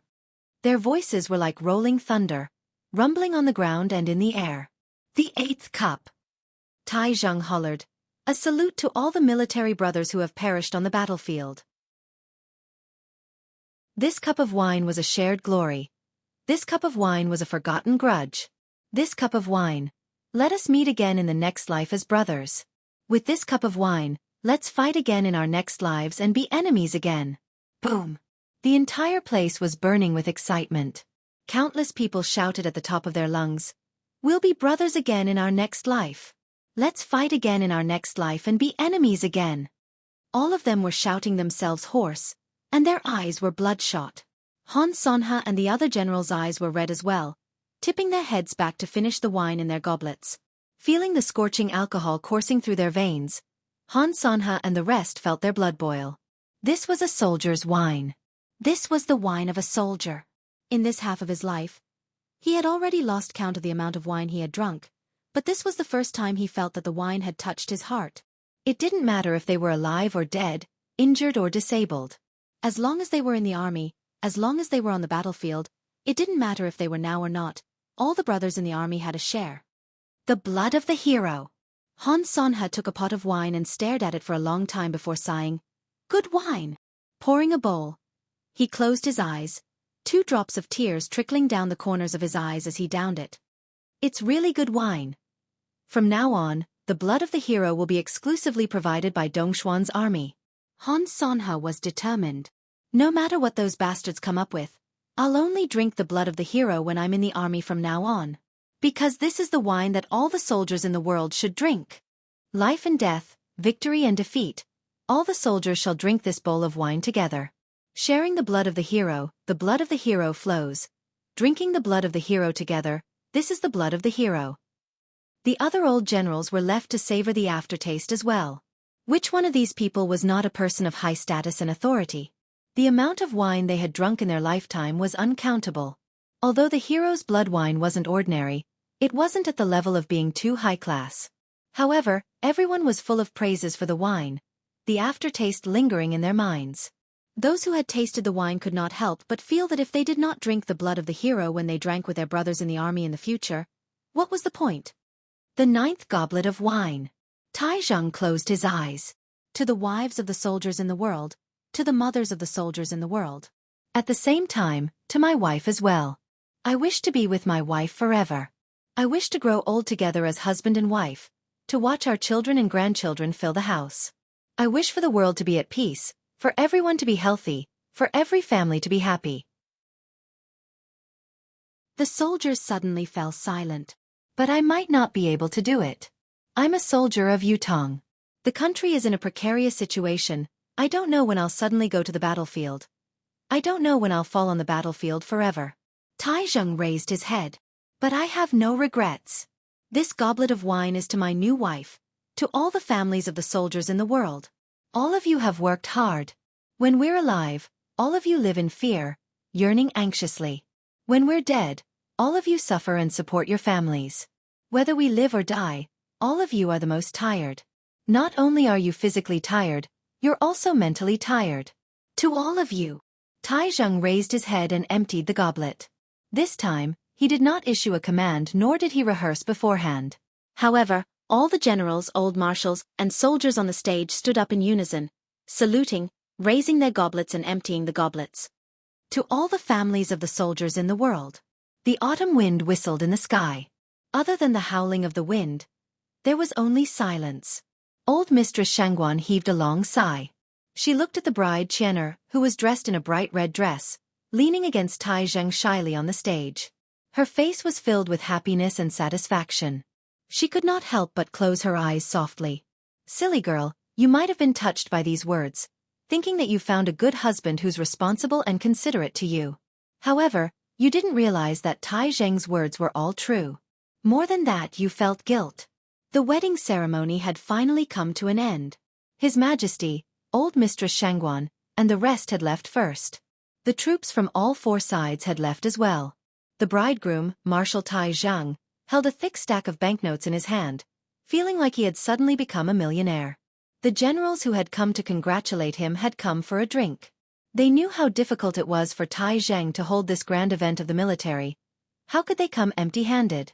Even if they were enemies, this congratulatory gift was something that no one would be willing to give, and it would not be any less. Even the empire of Dongxian, who had given the least, had given a total of 2 million silver taels for the wine. This is all pooled by our comrades in the military. It has nothing to do with our country's standpoint.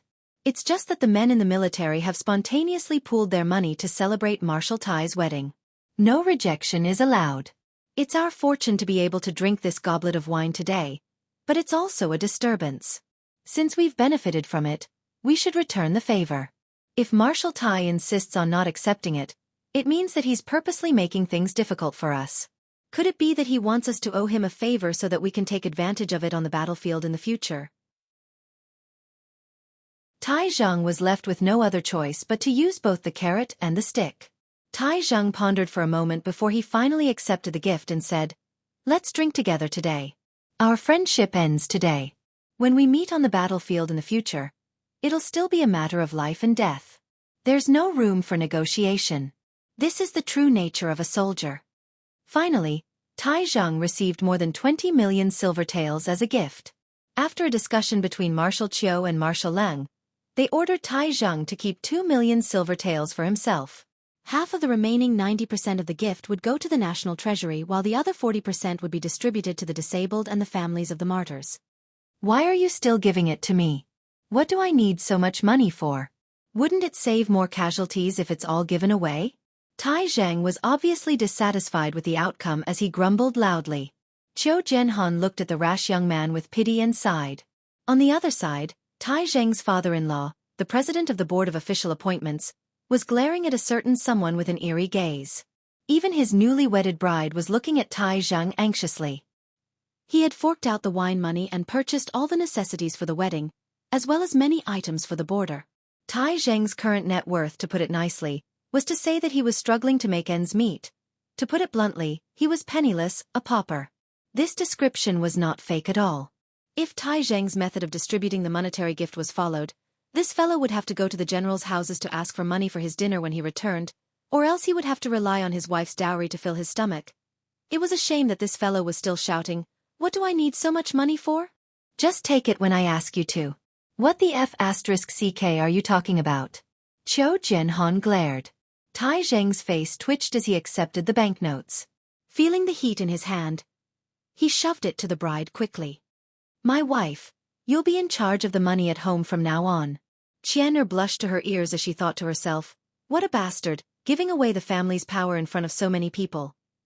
But why am I so happy about it? Qian'er held the banknotes in her tender hands as she lowered her head with a flushed face. Ha ha ha. Regardless of friend or foe, the generals from the other countries guffawed when they saw the scene. Handing over the financial power on the first day of marriage. Haha, there's another unparalleled marshal in the henpeck team from now on. It's worth celebrating. The old fellows were grinning from ear to ear as they took out their own money and gave gifts to the newlyweds in their own names. Everyone's blessings were sincere. Their emotions genuine. Qian'er and Tai Zhang thanked them politely and accepted all of them. Everyone was beaming with joy. However, no matter who it was, they knew very well that no matter how harmonious the atmosphere was now, none of them would show mercy when they faced each other again on the battlefield once they turned around. This is all I've written for the entire night. Read on, don't forget to give me a few monthly recommendation votes.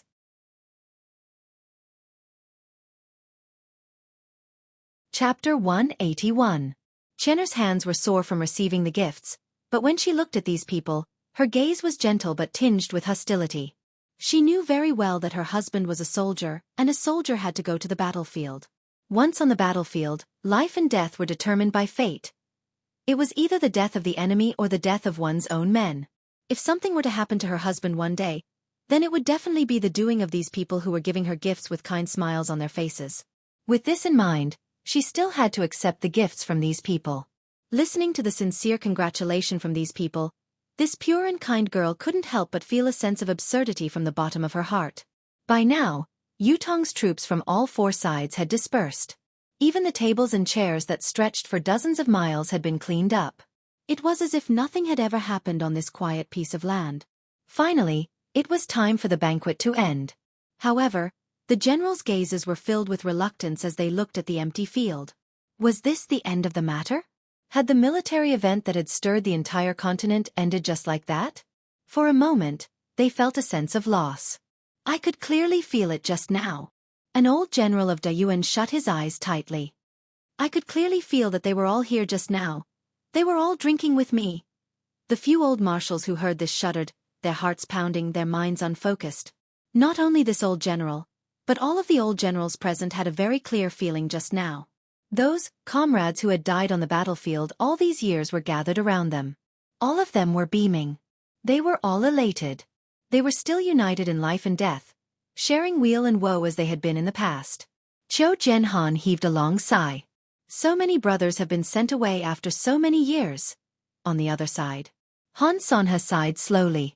Qiu Jianhan's gaze was sharp. It's over, aren't all of you going to scram? Are you all addicted to drinking and want to drink a few more times? I'm telling you old men, don't even think about it. There won't be a second time for such a good thing. Han Sanhe rolled his eyes and said with a smile, there's still some time before the deadline of the letter of credence.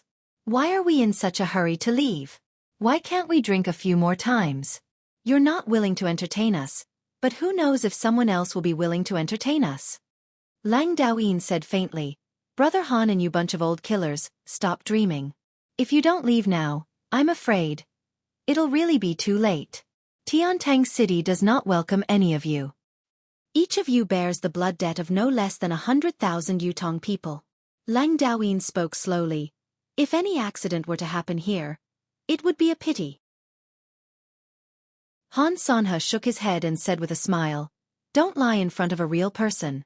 Such a worry would probably exist in any other country, but only in Yutong as it is now. The first reason this old man has come is naturally to participate in this grand event of militants. The second is to pay a visit to the residence of 9 Supremes and pay my respects to the spirits of the 9 Supremes. After that, I'll go to the family of General's ancestral hall to pay my respects to the Shangguan family's ancestors, and then I'll go to the 1,000 Feet Lake to take a look. Other than that, there's the Broken Saber Pavilion that's renowned throughout the continent, and the Hall of Valor that all the militants in the world look up to. Han San has said slowly, these are all places that I must go. If I come to Yutong's capital but don't visit these places, then I'll truly be returning empty-handed from a treasure trove. The real opportunity cannot be missed. Qiu Jianhan's expression darkened at once.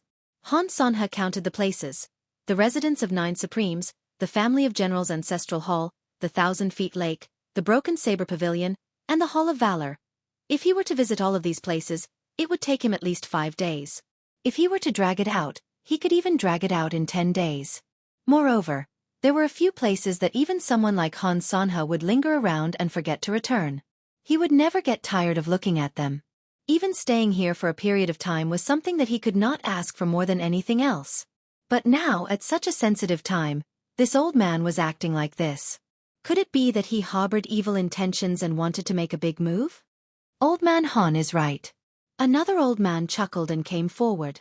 The few of us are going to visit these places as well. Qiu Jianhan, Lang Daoyin, and Tai Zheng's expressions darkened at the same time. All three of them understood this very well. Others might meet with misfortune or mishap in Yutong, but these old men were not worried about their own safety at all. That was because if an accident happened to them, then there would be great trouble in the future. They only had students and old friends in the country, but it was unknown how many of them there were. It could easily cause an unprecedented storm. It could even be said that the soldiers under the disciples and generals of the 6 marshals of the 5 empires who were here now made up more than 70% of the total military strength of the 5 empires. If anything were to happen to these people, the entire empire of Yutong would have to face the wrath of more than 70% of the 4 empires' armies. What was worse was that the other party was righteous and had a good reason to do so. The saying that the people would be plunged into misery and suffering was not just for show. Qiu Jianhan and the others dared not provoke such a super hornet's nest. They were even more unwilling to do so. They could not do so. These old men had come so casually this time. Who knew what they had planned in the dark? Qiu Jianhan would not believe it even if he was beaten to death if he were to say that there was no plan at all. Forget everything else. Qiu Jianhan could not see through the 5,000 people that Han Sanha had brought with him. If there were no peerless experts among these 5,000 people who could fight against 10,000 people alone, no pinnacle martial artists who were confident in leading Han Sanha out of Tiantang City, Qiu Jianhan would willingly tear his head off and kick it like a ball. It was too absurd. It's the period of the letter of credence for peace now. Of course, you can enter the city for a tour. Qiu Jianhan's expression was cold as he said, however, it's impossible for all 5,000 of you to enter the city. You can decide how you want to choose. If you cause any trouble, not only will there be no mercy, Yutong will only punish you harshly. Why are we bringing 5,000 people in? Han San has said with a smile. His eyes squinted. Even if you let all of us in, Tiantang City won't have enough guest rooms to accommodate us. Each country can only bring 50 people into the city. The other old men smiled with squinted eyes as well. Not bad, not bad. 50 people is more than enough. Qiu Jianhan snorted coldly and said, even so, we don't have much time to entertain you. Han Sanha chortled. What do we need you to entertain us for? We're planning to have fun in the city. Can we really enjoy ourselves with all of you accompanying us? If we really feel bad about it, send someone to bring us around. We'll be grateful for your hospitality. Qiu Jianhan heaved a sigh of relief and said, who do you want to accompany you? Officials from the Board of Rights? Han Sanha's eyes were still squinted as he said, we're all militants. What's the point of having those scholars accompany us? I don't want the military to send anyone either. It's even worse if we hide our grudges and exchange pleasantries. Why don't we have the young lad called Yun Yang from Tai Zheng's wedding accompany us for a tour? That child is handsome and pleasing to the eye. It's most appropriate for him to accompany us old fellows for a tour. According to what I know, That fellow is the only son of Marquis of Heavenly Clouds. He's neither a scholar nor a warrior, unlike the rich and idle people from either the military or the government. Qiu Jianhan was startled. Yunyang? You've taken a liking to him? That's right. This old man finds this child pleasing to the eye. Han Sanhe looked into Qiu Jianhan's eyes quietly. After a long while he said, Old Qiu, are you not even going to give someone like this to you? The old marshals from the other countries had no idea what Han Sanhe wanted this handsome fellow for, but they instinctively chimed in. That's right, that's right. We want this young lad. We all want him as well. Qiu Jianhan's expression was cold as he rejected decisively. This child is out of the question. You've said it yourself. He's the only son of Marquis of Heavenly Clouds. Marquis Yun isn't in the city now. How can this old man have the right to assign a mission to his only son? This was a polite remark, but it was also the truth. The Marquis of Heavenly Clouds was not only a supreme noble in Yutong, he was also an existence that transcended the court officials. Even His Majesty the Emperor could only invite him but could not order him around. Old Marshal Qiu indeed had no right to order Yunyang to do anything. The deeper reason, or rather the real reason, was that Yunyang was the last straw to prolong His Majesty's life. Not even the slightest risk could be taken. Now that His Majesty's treatment had reached a critical juncture, it was impossible for Qiu Jianhan to allow Yunyang to follow Han Sanhe. How could Qiu Jianhan be willing to let Yunyang follow Han Sanhe? If anything were to go wrong, it would be a major event that would shake Yutong. Old Marshal has given the residents of Marquis Yun too much face. This nephew is young and narrow-shouldered. I'm indeed incompetent. However, it's not a big deal for the few old sirs to want me to accompany them on a sightseeing trip. Other than keeping cats and playing with dogs, I don't have anything important to do at home. It's good for me to look at the scenery, talk about the accident and have some fun with the few old sirs. A gentle voice cut in. It was Yunyang. Han Sanhe looked at Yunyang with a smile. Young Master Yun's words have made us old men sound like we're cats and dogs. This old man wants him to follow us even more. I really don't know how Lord Yun gave birth to such an outstanding son. Qiu Jianhan opened his mouth and said, He's just a useless person. Han Sanhe, you can just take him. With a huff of his sleeves, he turned and left on his horse. The old marshal had obviously realized that his behavior was out of line. Even if Yunyang was the only son of Marquis of Heavenly Clouds and had an extraordinary status, he was still a wealthy idler deep down. There was nothing important about him. However, the old marshal's firm rejection had already hinted at Yunyang's capability. A capability that he could not afford to lose. Yunyang's intervention now was like trying to mend the barn after the sheep had been lost, but it had to be mended or else there would be endless trouble in the future. Han Sanhe looked at Qiu Jianhan's retreating silhouette and smiled meaningfully. This old man was meticulous and good at calculating people's hearts. It would be strange if he did not notice something in Qiu Jianhan's reaction.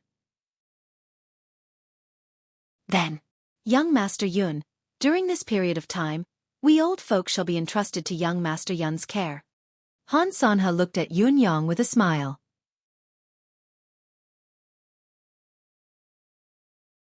Chapter 182. Yunyang thought to himself, No grudge against me? These words really gave me a toothache. The grudge between us is huge. If it wasn't for the fact that I can't do it, I would really like to send all of you old men to hell. Are you looking forward to the tour of Yutong's capital city so much? This young master will take good care of all of you. The 5 empires candidates to enter the city were quickly selected. Each empire had 50 slots while the rest were stationed outside the city. On Han Sanhe's side, Zhang Ge, Gao Han, and Mu Wuyun, the 3 generals, were definitely among them. What Yunyang found strange was that there was also a young man among the candidates. The young man had a dark complexion and was not tall. When he stood up straight, he only reached Yunyang's chin. He was thin and weak, wearing a loose black robe. When he walked, he looked like he was floating. His overall coordination could be considered odd. However, the person's eyes were like dark, icy pools. When he looked at Yunyang even felt as if he was being seen through. This person followed beside Han Sanhe, not saying a word, only following him. However, Yunyang noticed that Zhang Ge, Gao Han, and the others rarely spoke to this person. Even when they did interact, It was only for a short while, as if they were wary of each other. Yun Yang scratched his head, understanding dawning in his heart. It looked like this fellow was most likely a real heavyweight. The people chosen by the other few old marshals from the empires all had their own hidden agendas as well.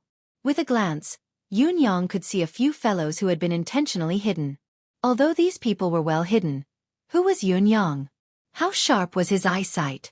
As long as Yun Yang paid attention, there were not many in this world who could completely hide from him in this aspect. It's best that everyone finds an inn and stays together.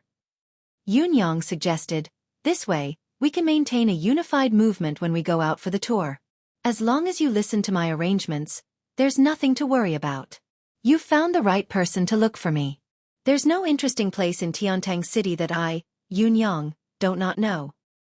In my opinion, everyone should stay at the biggest inn in the city, the Tower to Heaven Inn. That's the biggest inn in Tiantang City. The location is excellent and the environment is even better. The food, drinks, and lodging are all top-notch. I'll bring some people to chase all the guests out in a moment. Yun Yang was exhilarated. This young master has a good reason to do this. Let's see who dares to move out of here. It's been a long time since I've had this feeling of dominating the market, especially against Yutong's top inn, the Tower to Heaven Inn. I must enjoy myself. The old marshals looked at Yun Yang's manner of speech and behavior, feeling dumbfounded and speechless for a long time. All of them looked at Han Sanha, thinking, Old Han, you've spent the entire day talking to such an unreliable fellow as a guide. What do you mean by that? Was this really okay? 4 countries, 200 generals, a bunch of superb experts. Yun Yang laughed heartily. Let's help each other. No matter where we go, I'll book the entire place. Don't worry. The few famous brothels in Tiantang City have grudges with me in the past. This time, we'll visit them one by one. I guarantee that all of you will be entertained. Han Sanha was exasperated. You want to bring so many generals from different countries to visit brothels and sleep with girls? There were 200 people from the 4 countries. All of their gazes were focused on Yun Yang, as if they were looking at a deity. What **king talent. What a great talent. A few old marshals glared at him, already looking like they were about to beat him up. There were dozens of other generals who exchanged glances with each other. After a while, they walked over and patted Yun Yang's shoulder with meaningful looks on their faces. There was no need for words to be spoken. Obviously, they felt that they had met a kindred spirit. A few bearded men came over and asked softly, Are there any high-class casinos? Casinos? Yun Yang patted his chest. Yes, definitely high-class casinos. As long as you don't lose, we guarantee that everyone will feel at home in Tiantang City's casinos. The bearded men beamed like blooming chrysanthemums when they heard him. They patted Yun Yang's shoulder and said, Good brother, you're a great friend. Faced with such a chaotic and out-of-control situation, even the experienced Han Sanha could not help feeling a headache coming on. This bastard had only said a few words when he came over, but he had already brought more than half of the generals from various countries into the gutter. Old Marshal Han is the most perceptive. You found the right person to ask me to be your tour guide. Who dares to challenge me in this aspect, be it the military or the government? I'm just that confident. Yun Yang patted his chest and said passionately, Those who want to listen to music and have fun, we have the best brothels in Tiantang City. Those who want to gamble and win, by something exciting, we have the best casinos in Tiantang City. Those who want to drink, we have the blood of the hero. The blood of the hero is open to us. It's absolutely authentic. If it's a little different from what we drank today, you'll be ruining my reputation. Hearing the words blood of the hero, the generals who had not moved earlier had their eyes gleaming. Someone asked doubtfully, This blood of the hero, isn't it a fine wine that only General Tai has? You can actually make it? The generals from various countries all wanted to bring back more blood of the hero. Even if they had to spend a fortune to buy it, even if they had to purchase it at a high price, they were more than willing to do so. After all, the title of wine exclusively for the world's militants was just too fitting. Even if the price was a little higher, they would still bring a batch back. After all, there were countless generals and soldiers in each of their camps who were looking forward to having a taste of the militants' wine. The amount of blood of the hero that Tai Zhang had promised to bring back to the armies was not a small amount, But compared to the actual demand, it was just a drop in the bucket. It was far from enough. However, this wine was truly not difficult for Yun Yang. It could even be said that it would not be easy for Tai Zhang to get his hands on more of this wine. After all, the true price of this wine was there for all to see. How much could a poor man like Tai Zhang buy, even if he were to go bankrupt? How many soldiers could he get drunk? However, to Yun Yang, it was really just a matter of a word. Don't worry, don't worry. Although the blood of the hero is rare, if this young brother wants it, I can have as much as I want. However, everyone should also understand that this is truly a fine wine, and its price is not cheap. Yun Yang then patted his chest and said, "This young brother doesn't have a lot of money, but I do have some money. When all the generals leave, each of you can have a pot. This young brother will give it to you according to the number of people. Who asked me to take a liking to soldiers?" A pot for each of them. The dozens of generals who were moved by the smell of the wine rolled their eyes in unison. How could one pot be enough? It's not even enough for us, and yet you're saying it so generously. I thought you were going to say 10,000 pots for each of us. You're only giving each of us a pot and you're saying it like it's a big deal. Why are you all looking at me like that? Yun Yang's expression was one of displeasure. I'll have to fork out 1,500 silver taels for each of you to have a pot of the blood of the hero. Count yourselves. How many of you are here? There are 200 of you. F***CK me. Look at the way you're looking at me, as if I'm stingy. Forget it, since it's not going to please me, I won't give any more. There's not even one pot left. A pot of the blood of the hero costs 1,500 silver taels? A bearded general exclaimed. Didn't Tai Zhang say it's 30 taels a pot? The generals looked at Yun Yang. How could this child be so black-hearted? The price had risen by 50 times. Selling wine that costs 30 silver taels to us for 1,500 silver taels? This was not F***king black-hearted. It was pure black ink. Yun Yang snorted. 30 silver taels? Tai Zhang said 30 silver taels a pot. So it's 30 silver taels a pot? All of you have drunk this wine before. 20 catties a pot. Tell me honestly, does this wine look like it's worth 1 silver tael a catty? There were not many generals in the military who did not like wine. Hearing him, they shook their heads, understanding immediately. All of them had been drinking for years. While they might not be familiar with the quality of the wine, they at least had a good idea of its quality. The blood of the hero would cost at least 40 silver taels per catty, and this was not even considering the appearance and gimmick of the blood of the hero. It was a joke to sell it for 1 silver tael per catty. The blood of the hero that was served to all of you this time was provided to the military by Yutong's top tavern for this military event. Now that it's over, all of you still want to buy it with 30 silver taels? Is it because the wine is too delicious and all of you are still daydreaming? Which winemaker would do this in a normal transaction? To put it bluntly, they've already lost almost all of their assets for this single transaction. Do you really think the tavern owner is an idiot? Yun Yang squinted and said, after today's incident, Yutong's Board of War will definitely impose strict control on this wine and purchase it in bulk. To put it bluntly, even if you offered a high price, do you have a place to buy it? Let me tell you, even if you raise the price to 10,000 silver taels a catty, you won't be able to buy it. Do you really think that you foreign soldiers are so popular? How dare you doubt me?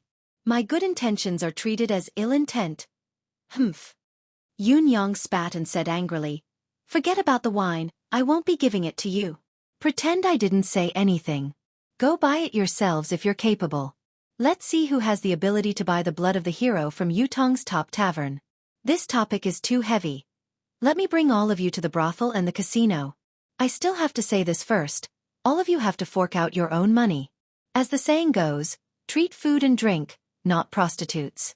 There's only rape, there's no compulsion to gamble. Well, I'm not treating either of these anyway. The foreign generals felt their teeth clench. This child's words were F***king unpleasant. After talking for so long, he actually said that they had to fork out their own money no matter what? This fellow was so stingy?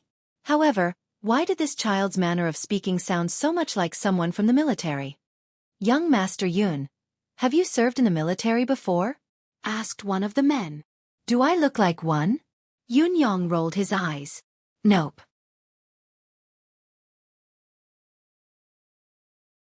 Chapter 183. I'm not writing anymore. My fingers are cramping, so I'll type a few words less. Asking for monthly votes and recommendation votes. I'm leaving to sleep.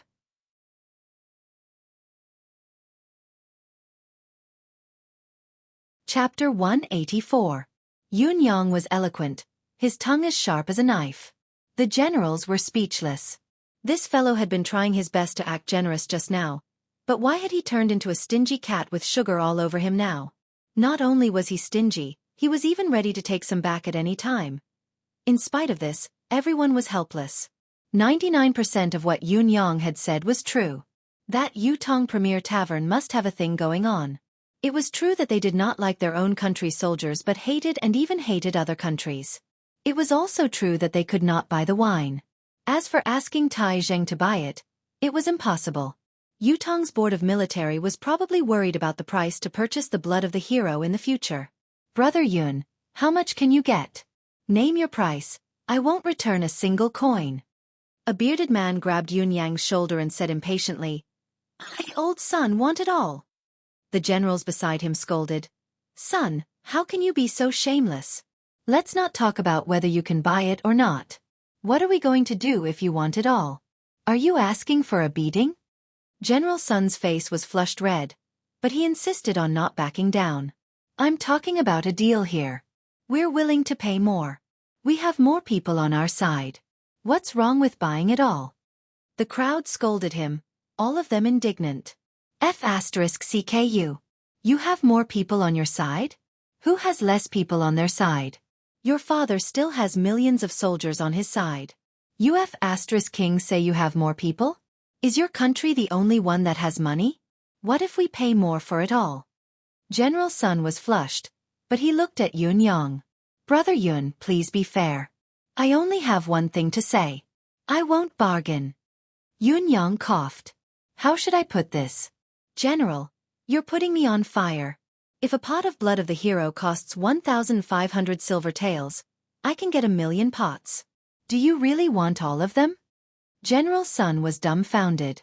He counted with his fingers for a long time but he could not figure out how much silver taels he should spend. An old man beside him guffawed and said proudly, "Bastard, you can't even figure this out? Let this old man tell you. If he took all of them, it would be 150 million taels of silver.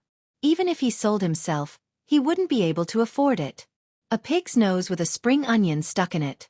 You've ruined your appearance, haven't you?" Pooh! Han Sanha spat and coughed violently. Cough, cough, cough, cough. The others who were quick-witted also burst into laughter and praised in unison, "Good calculation. I'm impressed. If you can really buy it at this price, I'll buy it at double the price, as many as you have. If it's really not enough to pay the bill, I'll go back and let the whole army become bandits." Ha ha! In the crowd, a few people also laughed, but their laughter was very awkward. Obviously, they couldn't figure out how much the bill was worth. They raised their 10 fingers and counted, scratching their ears and cheeks as they asked the people beside them in a low voice, "How much is the total of all the wine? Is it really that number?" The youth dressed in black behind Han Sanha could not help grinning as well, revealing a mouthful of white teeth that were neat and beautiful. Yun Yang's eyes shone as he leaned over and asked, "Brother, what is your name? Why do you look so unfamiliar?" As he spoke, he was about to hug the youth's shoulder to show his affection. The black-faced youth dodged it nimbly. His eyes filled with disgust as he said in a low voice, "I'm just a nobody. Young Marquis Yun need not take it to heart. We shall never meet again after today." "How could that be? Let's not talk about it first. You're a guest, what do you mean by fate? We're fated to meet." Yun Yang had long known that this child was up to no good, so he wrapped an arm around him again. "Since we're fated to meet, how can we not be intimate?" A hint of anger flashed in the youth's eyes as he dodged the person's groping hand again and said, "Young Marquis Yun, please conduct yourself with dignity." Han Sanha's gaze flickered as he stood in front of Yun Yang and laughed. Young Marquis Yun is indeed resourceful, to be able to obtain such an exquisite brew like the blood of the hero. Needless to say, Dong Xian plans to purchase 50,000 pots of the blood of the hero from young Marquis Yun. Would young Marquis Yun be willing to help? Unbeknownst to them, they had already diverted Yun Yang's movements by thousands of miles. The youth dressed in black took the opportunity to hide far behind, mumbling something that no one knew what he was saying. However, it was definitely not something pleasant. Yun Yang laughed and retracted his groping hand regretfully, saying, "Since Marshal Han has spoken, how can it not be done? 50,000 pots is no problem. You'll have to pay first. 750 million silver taels. You'll have to give me half of it first. The goods will be delivered within 3 months. How about that? 750 million silver taels? How did you calculate that? Why don't you just go and die?" The youth dressed in black finally could not help but cry out. Han Sanha chuckled and said, "All right, 75 million silver taels it is. I'll pass this sum to young Marquis Yun later. Not a single coin less." Yun Yang scratched his head. Is it 75 million? Did I count wrongly?"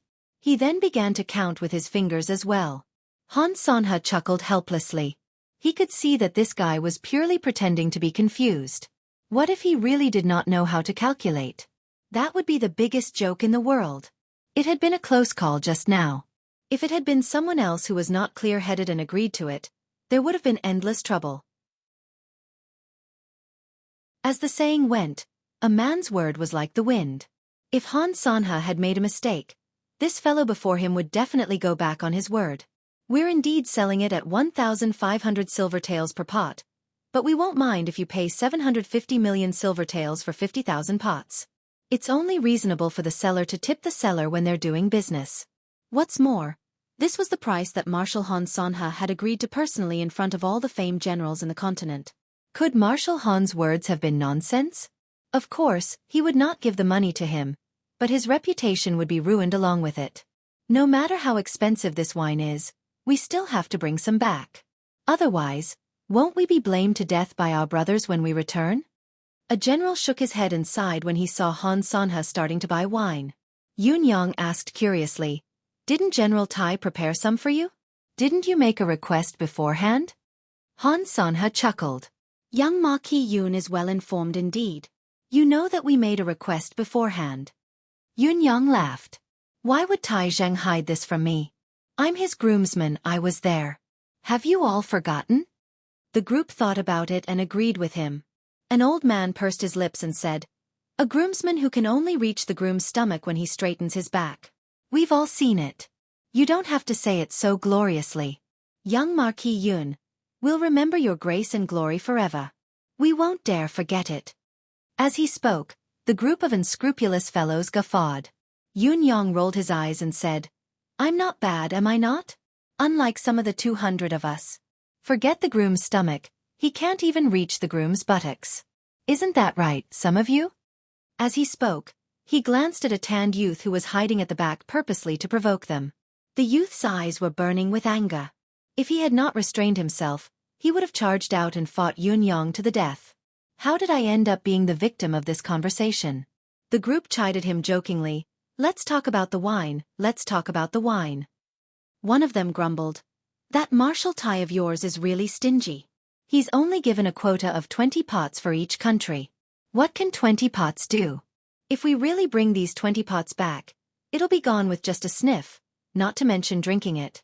This sentence almost made everyone burst out laughing. "I see. We have to buy it then. Not only do we have to buy it, we have to buy it in large quantities. Marshal Han has asked for 50,000 pots. Are there any other countries that want it? There won't be any left if we miss it. Those who want it, hurry up and open your mouth. There won't be another chance if we miss this one." Yun Yang was starting to earn money. It was no wonder that Yun Yang was so shameless as to buy the wine. He was really insanely poor now. Yun Yang could be said to be poorer than Tai Zheng. Both of them could be said to be brothers in the same boat, one poorer than the other. However, Tai Zheng's debt did not need to be repaid and he still had the 2 million taels as a foundation. Yun Yang, on the other hand, still owed him jade money. Now that there were so many idiots from other countries here, it would be a waste not to take advantage of them. Once he entered the city and came into contact with others, there would be nothing left for him to do. Therefore, Yun Yang began to look for people to sign the documents. He had to make sure that this heaven-sent fortune was a reality. Since Han Sanha had asked for 50,000 pots, The other countries would not be short of it. Each country had asked for 50,000 pots. After Yun Yang had signed the documents, he began to collect the deposit. It had to be said that he had collected half a carriage's worth of deposit. Each country had collected 20 million silver taels worth of banknotes first. In the blink of an eye, 80 million silver taels had been pocketed by a certain someone. Once the money was in his hands, young Master Yun was grinning from ear to ear. Please, please. Let's go to the Tower to Heaven Inn now. Everyone, please prepare yourselves. The Tower to Heaven Inn is a great place, but it's a little expensive. I can't afford it anyway. Now, even Han Sonha was unwilling to speak to him. We are guests, and as the host, you should receive us well. You are especially despicable. You've just received a huge sum of 80 million silver taels from us and it's gone in the blink of an eye. You even want us to pay for the accommodation out of our own pockets. Who was this person? What kind of person was this? Yun Yang talked and laughed as he walked. He was in high spirits and seemed to be enjoying himself. However, he could clearly feel that there were at least 30 to 40 gazes from the 200 people following behind him. They were like sharp arrows that were trained on him. Every gaze was filled with deep probing and contemplation.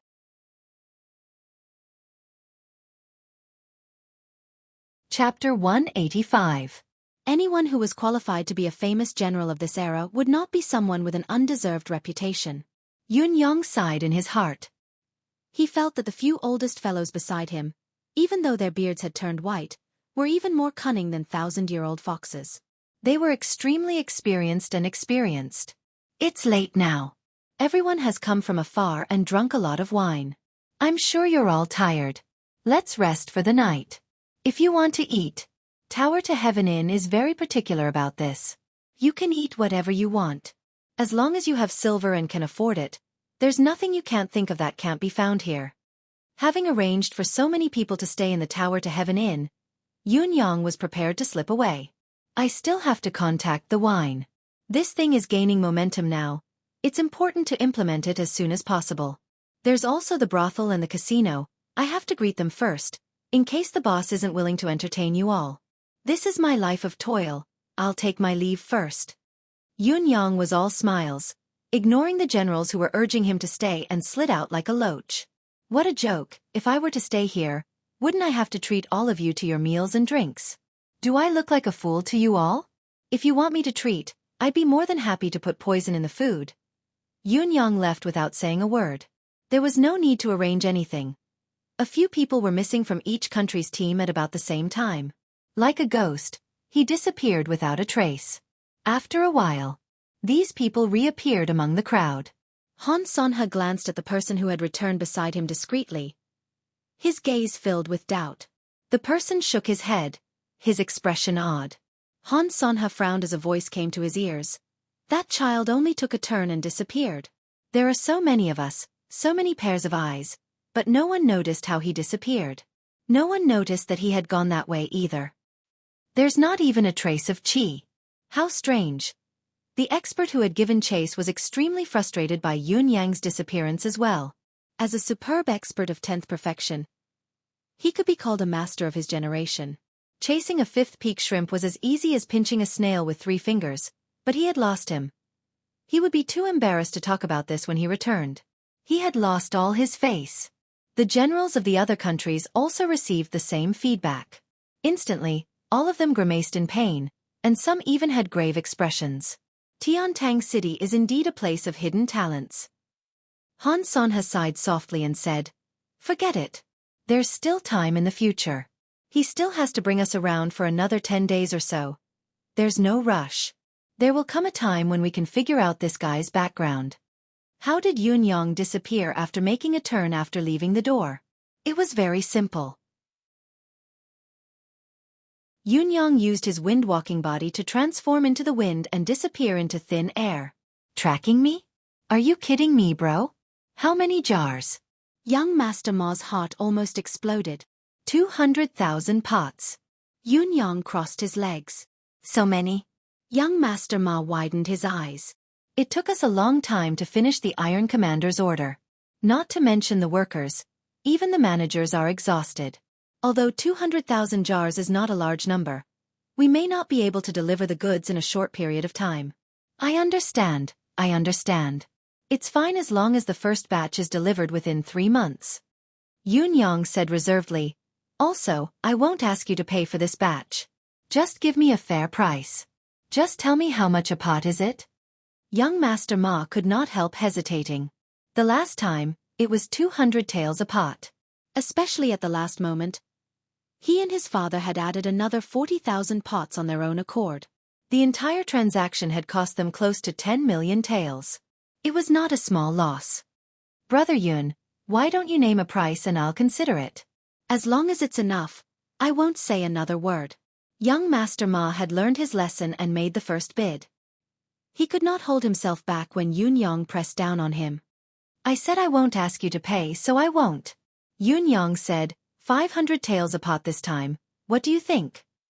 500 taels a pot? Young Master Ma almost jumped in joy.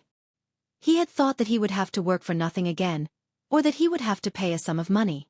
However, if it was 500 taels a pot of wine, the net profit of each pot would be more than 150 taels. Even after deducting the transportation fees to various countries, the most he could deduct was another 50 taels per pot. In addition to the base of 200,000 pots, it would be a profit of 20 million taels. Just this sum alone would be enough to recoup the 10 million taels he had lost previously and earn a lot more. If everything went smoothly and he could reduce some unnecessary expenses, it would not be impossible to earn a net profit of 20 million taels. Really? Young Master Ma's breathing quickened. It was obvious that he did not believe it was true. How could it be false? Yun Yang rolled his eyes. I've said it before, I'll let you earn more. Now your chance to earn big money is here. Don't doubt me. 200,000 pots. And this is only the first batch. What's 200,000 pots when the reputation of this military wine is built up in the future? Young Ma, you have to look far ahead. I said that your house is Yutong's top tavern. Did you think I was joking? Thank you, Brother Yun. Young Master Ma bowed respectfully. I only know now that young Master Yun has given us a great source of wealth. No wonder my father would make such a decision back then. What decision? Yun Yang asked curiously. My father said that as long as this military wine makes a name for itself, as long as there are sales in the future, Brother Yun, you will get 10% of the profit. Young Master Ma's face was glowing. Yun Yang was rather surprised. Did he have a talent for doing business? He was earning the difference in price crazily from the other side and could actually enjoy 10% of the profit from this side? Did it not mean that he could earn both ends without any capital? This deal was really worth it. He had come with clean sleeves and left with a golden wind. How can I accept this? Yun Yang chuckled and rubbed his hands together. I wonder, when will this 10% of profit come to my account? Young Master Ma had thought that this fellow would be embarrassed and was about to spend a great deal of effort to persuade Yun Yang to accept this 10% of profit. He did not expect the other party to be so straightforward and ask for money after a few insincere pleasantries. This person was really too honest. It was rare to see one live long enough. He did not even refuse the least bit. Both of them were chatting happily, calculating how much they could earn from this deal. Young Master Ma thought, I'm so happy. I've recovered all my previous losses. I think I can earn another 20 million. Ha ha ha, 20 million in half a year. How delightful is this? Money is rolling in. This is only the first batch. There will be more orders coming in. Our family is really going to become Yutong's top tavern. We're rich. Yun Yang thought, I'm so happy. I was just worrying about the lack of money and such a large sum of money has come knocking on my door. I can earn 1,000 taels for one pot of wine, 200,000 pots. I can earn 200 million? Oh my God! Plus the bonus that young Master Ma's family gave me. 200 million with a flip of my hand without investing a single penny. A completely free trade? This was not just a free profit, it was 100 million profit without any capital. I'm rich. Actually, I'm not that greedy. It seems like such things don't really need to happen too often, just 3 to 5 times a year. Young Master Ma left, swaying in his excitement. The overjoyed young Master Ma insisted on inviting Yun Yang for a drink, but Yun Yang rejected him firmly this time. What a joke, I'm a man who can earn hundreds of millions every minute now. Drinking with a popinjay like you? Not only is it too degrading, it's also a waste of the opportunity to earn money. In front of the Towering Wind Pavilion, Yun Yang, who was disguised as the Towering Wind Pavilion Master, stood with his arms behind his back. Xue Wuyin, you should appear now. I've been looking for you all this time and I know that you've been looking for me as well. I can't find you, but it's even more impossible for you to find me. Now, I've placed myself right under your nose. Are you coming or not? Yun Yang, who was disguised as the Towering Wind Pavilion Master, stood in front of the Towering Wind Pavilion for a while, as if admiring the scenery. Then, he opened the tightly shut door with a mystical gust of wind and walked in. He did not meet anyone along the way, his empty footsteps echoing continuously. Yun Yang went straight to the top floor, where there was a chair. This was where the Towering Wind Pavilion Master usually rested. Yun Yang had investigated many times in the past. Whenever the Towering Wind Pavilion Master had time, he would sit here and look into the distance. Sitting here and looking out, Yun Yang realized that there was a peculiar gap among the rows of houses. Looking through this gap, he could see the residence of 9 Supremes. Yun Yang sat there, staring at the residence of 9 Supremes in the distance for a long time. Suddenly, he felt a surge of warmth in his heart. He just looked at it. He just waited. He did not plan to wait too long. The time he had reserved for himself was only until the 3rd watch of the night. The time given to Xue Wuyin was also only until the 3rd watch of the night. If Xue Wuyin still did not arrive at the 3rd watch of the night, Yun Yang would leave without hesitation and never come to the Towering Wind Pavilion again. This was a test. A test for Xue Wuyin from Yun Yang. He believed that Xue Wuyin had already confirmed that he was not 8th Brother Supreme Wind, which meant that he was not the real Towering Wind Pavilion Master. Furthermore, he was an imposter, a fake impersonating the real Towering Cloud Pavilion Master. If Xue Wuyin still came, he would definitely face great danger. However, if he really came, it would prove that this person was loyal to 8th Brother. Since 8th Brother trusted him so much when he was alive, Yun Yang could trust him too. However, if Xue Wuyin did not come, it meant that he did not dare. No matter how loyal he had been in the past, Yun Yang did not need a person who was afraid of death. If he came, he would be one of us. If he did not come, we would be strangers. From now on, I would not care, nor would I trust. The Towering Wind Pavilion would never be the same again. After yesterday's outburst, I went to sleep. I woke up at midnight and wrote until 3:30 to finish this morning's chapter. Then, I woke up for a while at noon to update the chapter. In the afternoon, I passed out and slept until night time. My brain is a mess. I've finally finished writing the 2nd chapter. I'm very sorry for updating so late. Feng Lingtian, you're not a young man anymore. You can't work so hard anymore.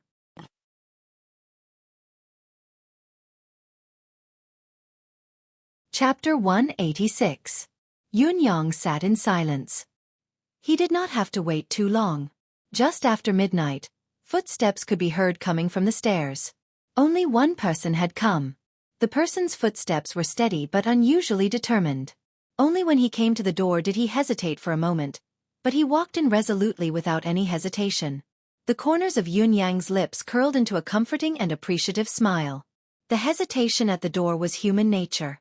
Even if one was an unparalleled hero, even if he had long decided to disregard life and death, he would still hesitate when faced with such a situation. Taking a step forward might lead to death, but taking a step back was a whole new world.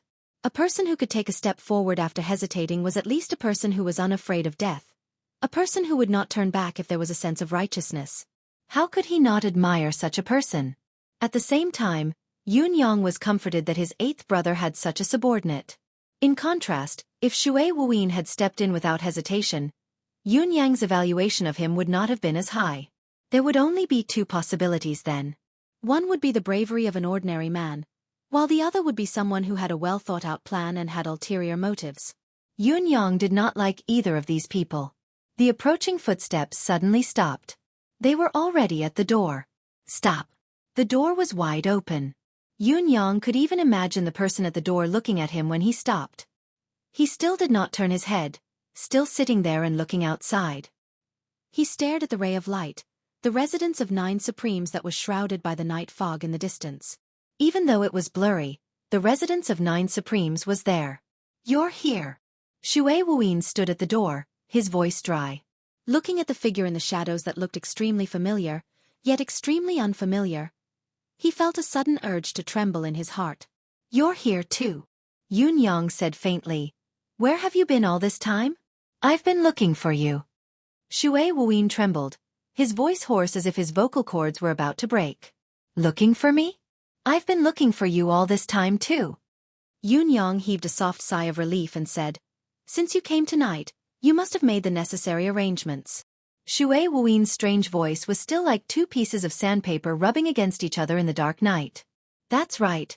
You are the most dangerous person I have ever seen in my life. If I didn't make ample preparations, I wouldn't have dared to come. Yunyang smiled faintly and turned to face Xueqi with the face that belonged to the towering Wind Pavilion Master. Xueqi took a deep breath and said, Since I'm already here, please take off this face.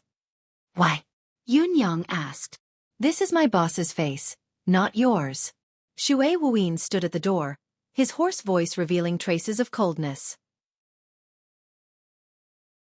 Do you know who your boss is? How do you know this isn't my face? Yunyang's clear eyes looked at Xueqi. Do you know your boss' true colors? Xueqi said indifferently, What you said isn't important. The only important thing is that you're not my boss. You're only an imposter. Yunyang replied. Impersonation. Have you ever thought that to be able to impersonate your boss and even successfully deceive you for a period of time and manipulate you, it must be someone he knows and trusts to be able to do so? Xueqi said coldly, Of course I have thought about it. However, there are only two possible identities for you. First, you're my boss' closest and most trusted person, but because of this layer of relationship, you've caused my boss death and even wanted to take over his property. Yunyang was dumbfounded. What about the second? The second. You're still my boss' closest and most trusted person. My boss has entrusted you to look after his property. Also, please impersonate him. Although Xueqi's voice was hoarse and unpleasant to the ears, it was still calm and cold like ice. Yunyang thought about it seriously and said, That's right. There are indeed only these two possibilities. Which one do you think I am? Xueqi said, I can't think of an answer to this question. Initially, it could only be verified with time. However, since you're here and I'm here today, I might as well make some things clear. The worst possibility is that someone dies here today. Either I die, or you die. Isn't that so? Yunyang sighed softly and said, It's still too early to talk about life and death now.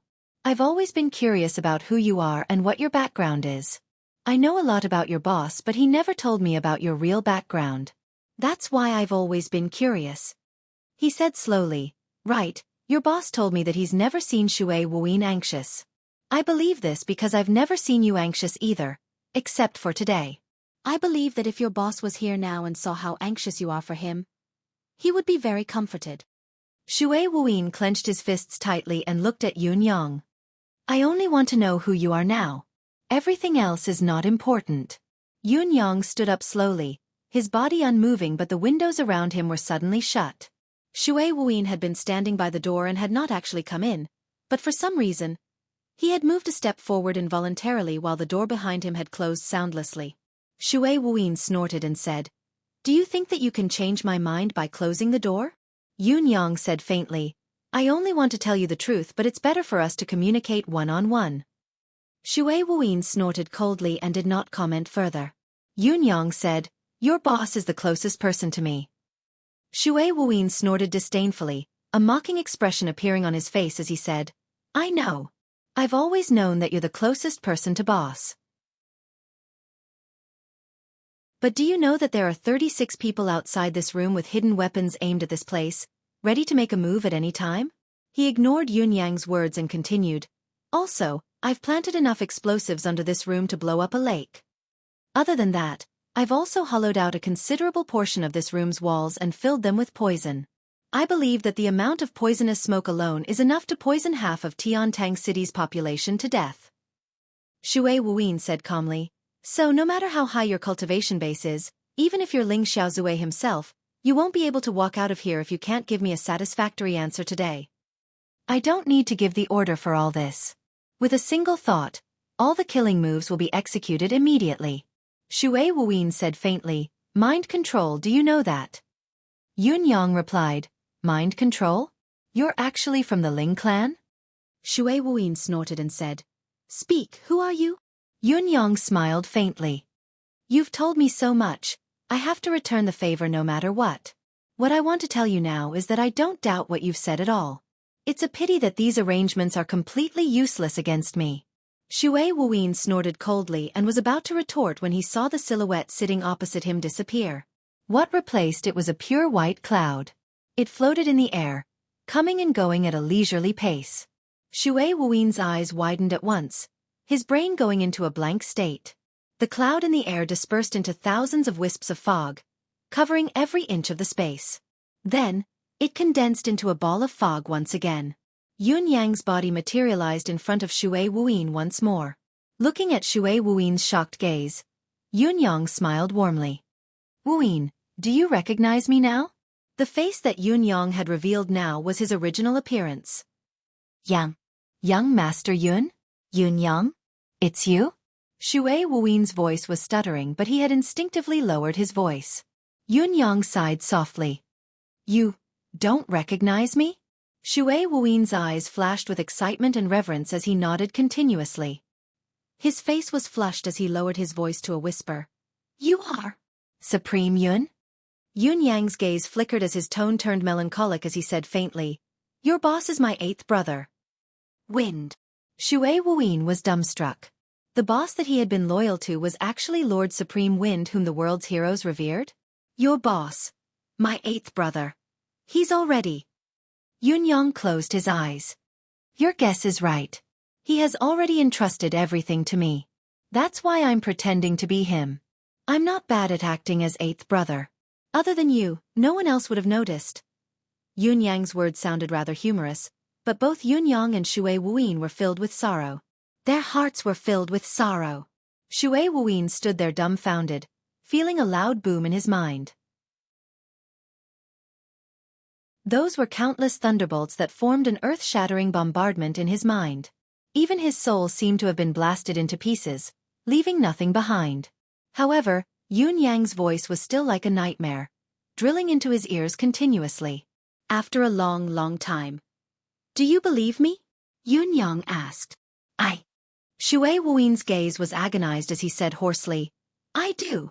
If I can't even believe the 9 Supremes' words, then there's no one else in this world that I can trust. I hope that you can help me. Yun Yang said seriously, help me, avenge me, help me, finish what we haven't finished yet. Xue Wuyin shut his eyes tightly and murmured, is my boss really gone? Yun Yang turned his head and did not speak for a long time. However, the muscle on the side of his face twitched. It was equivalent to giving Xue Wuyin his answer. I promise you. You're tuning in to the Xueqi's Martial Arts Saga YouTube channel. Don't forget to subscribe and join us on this journey to catch the most captivating stories.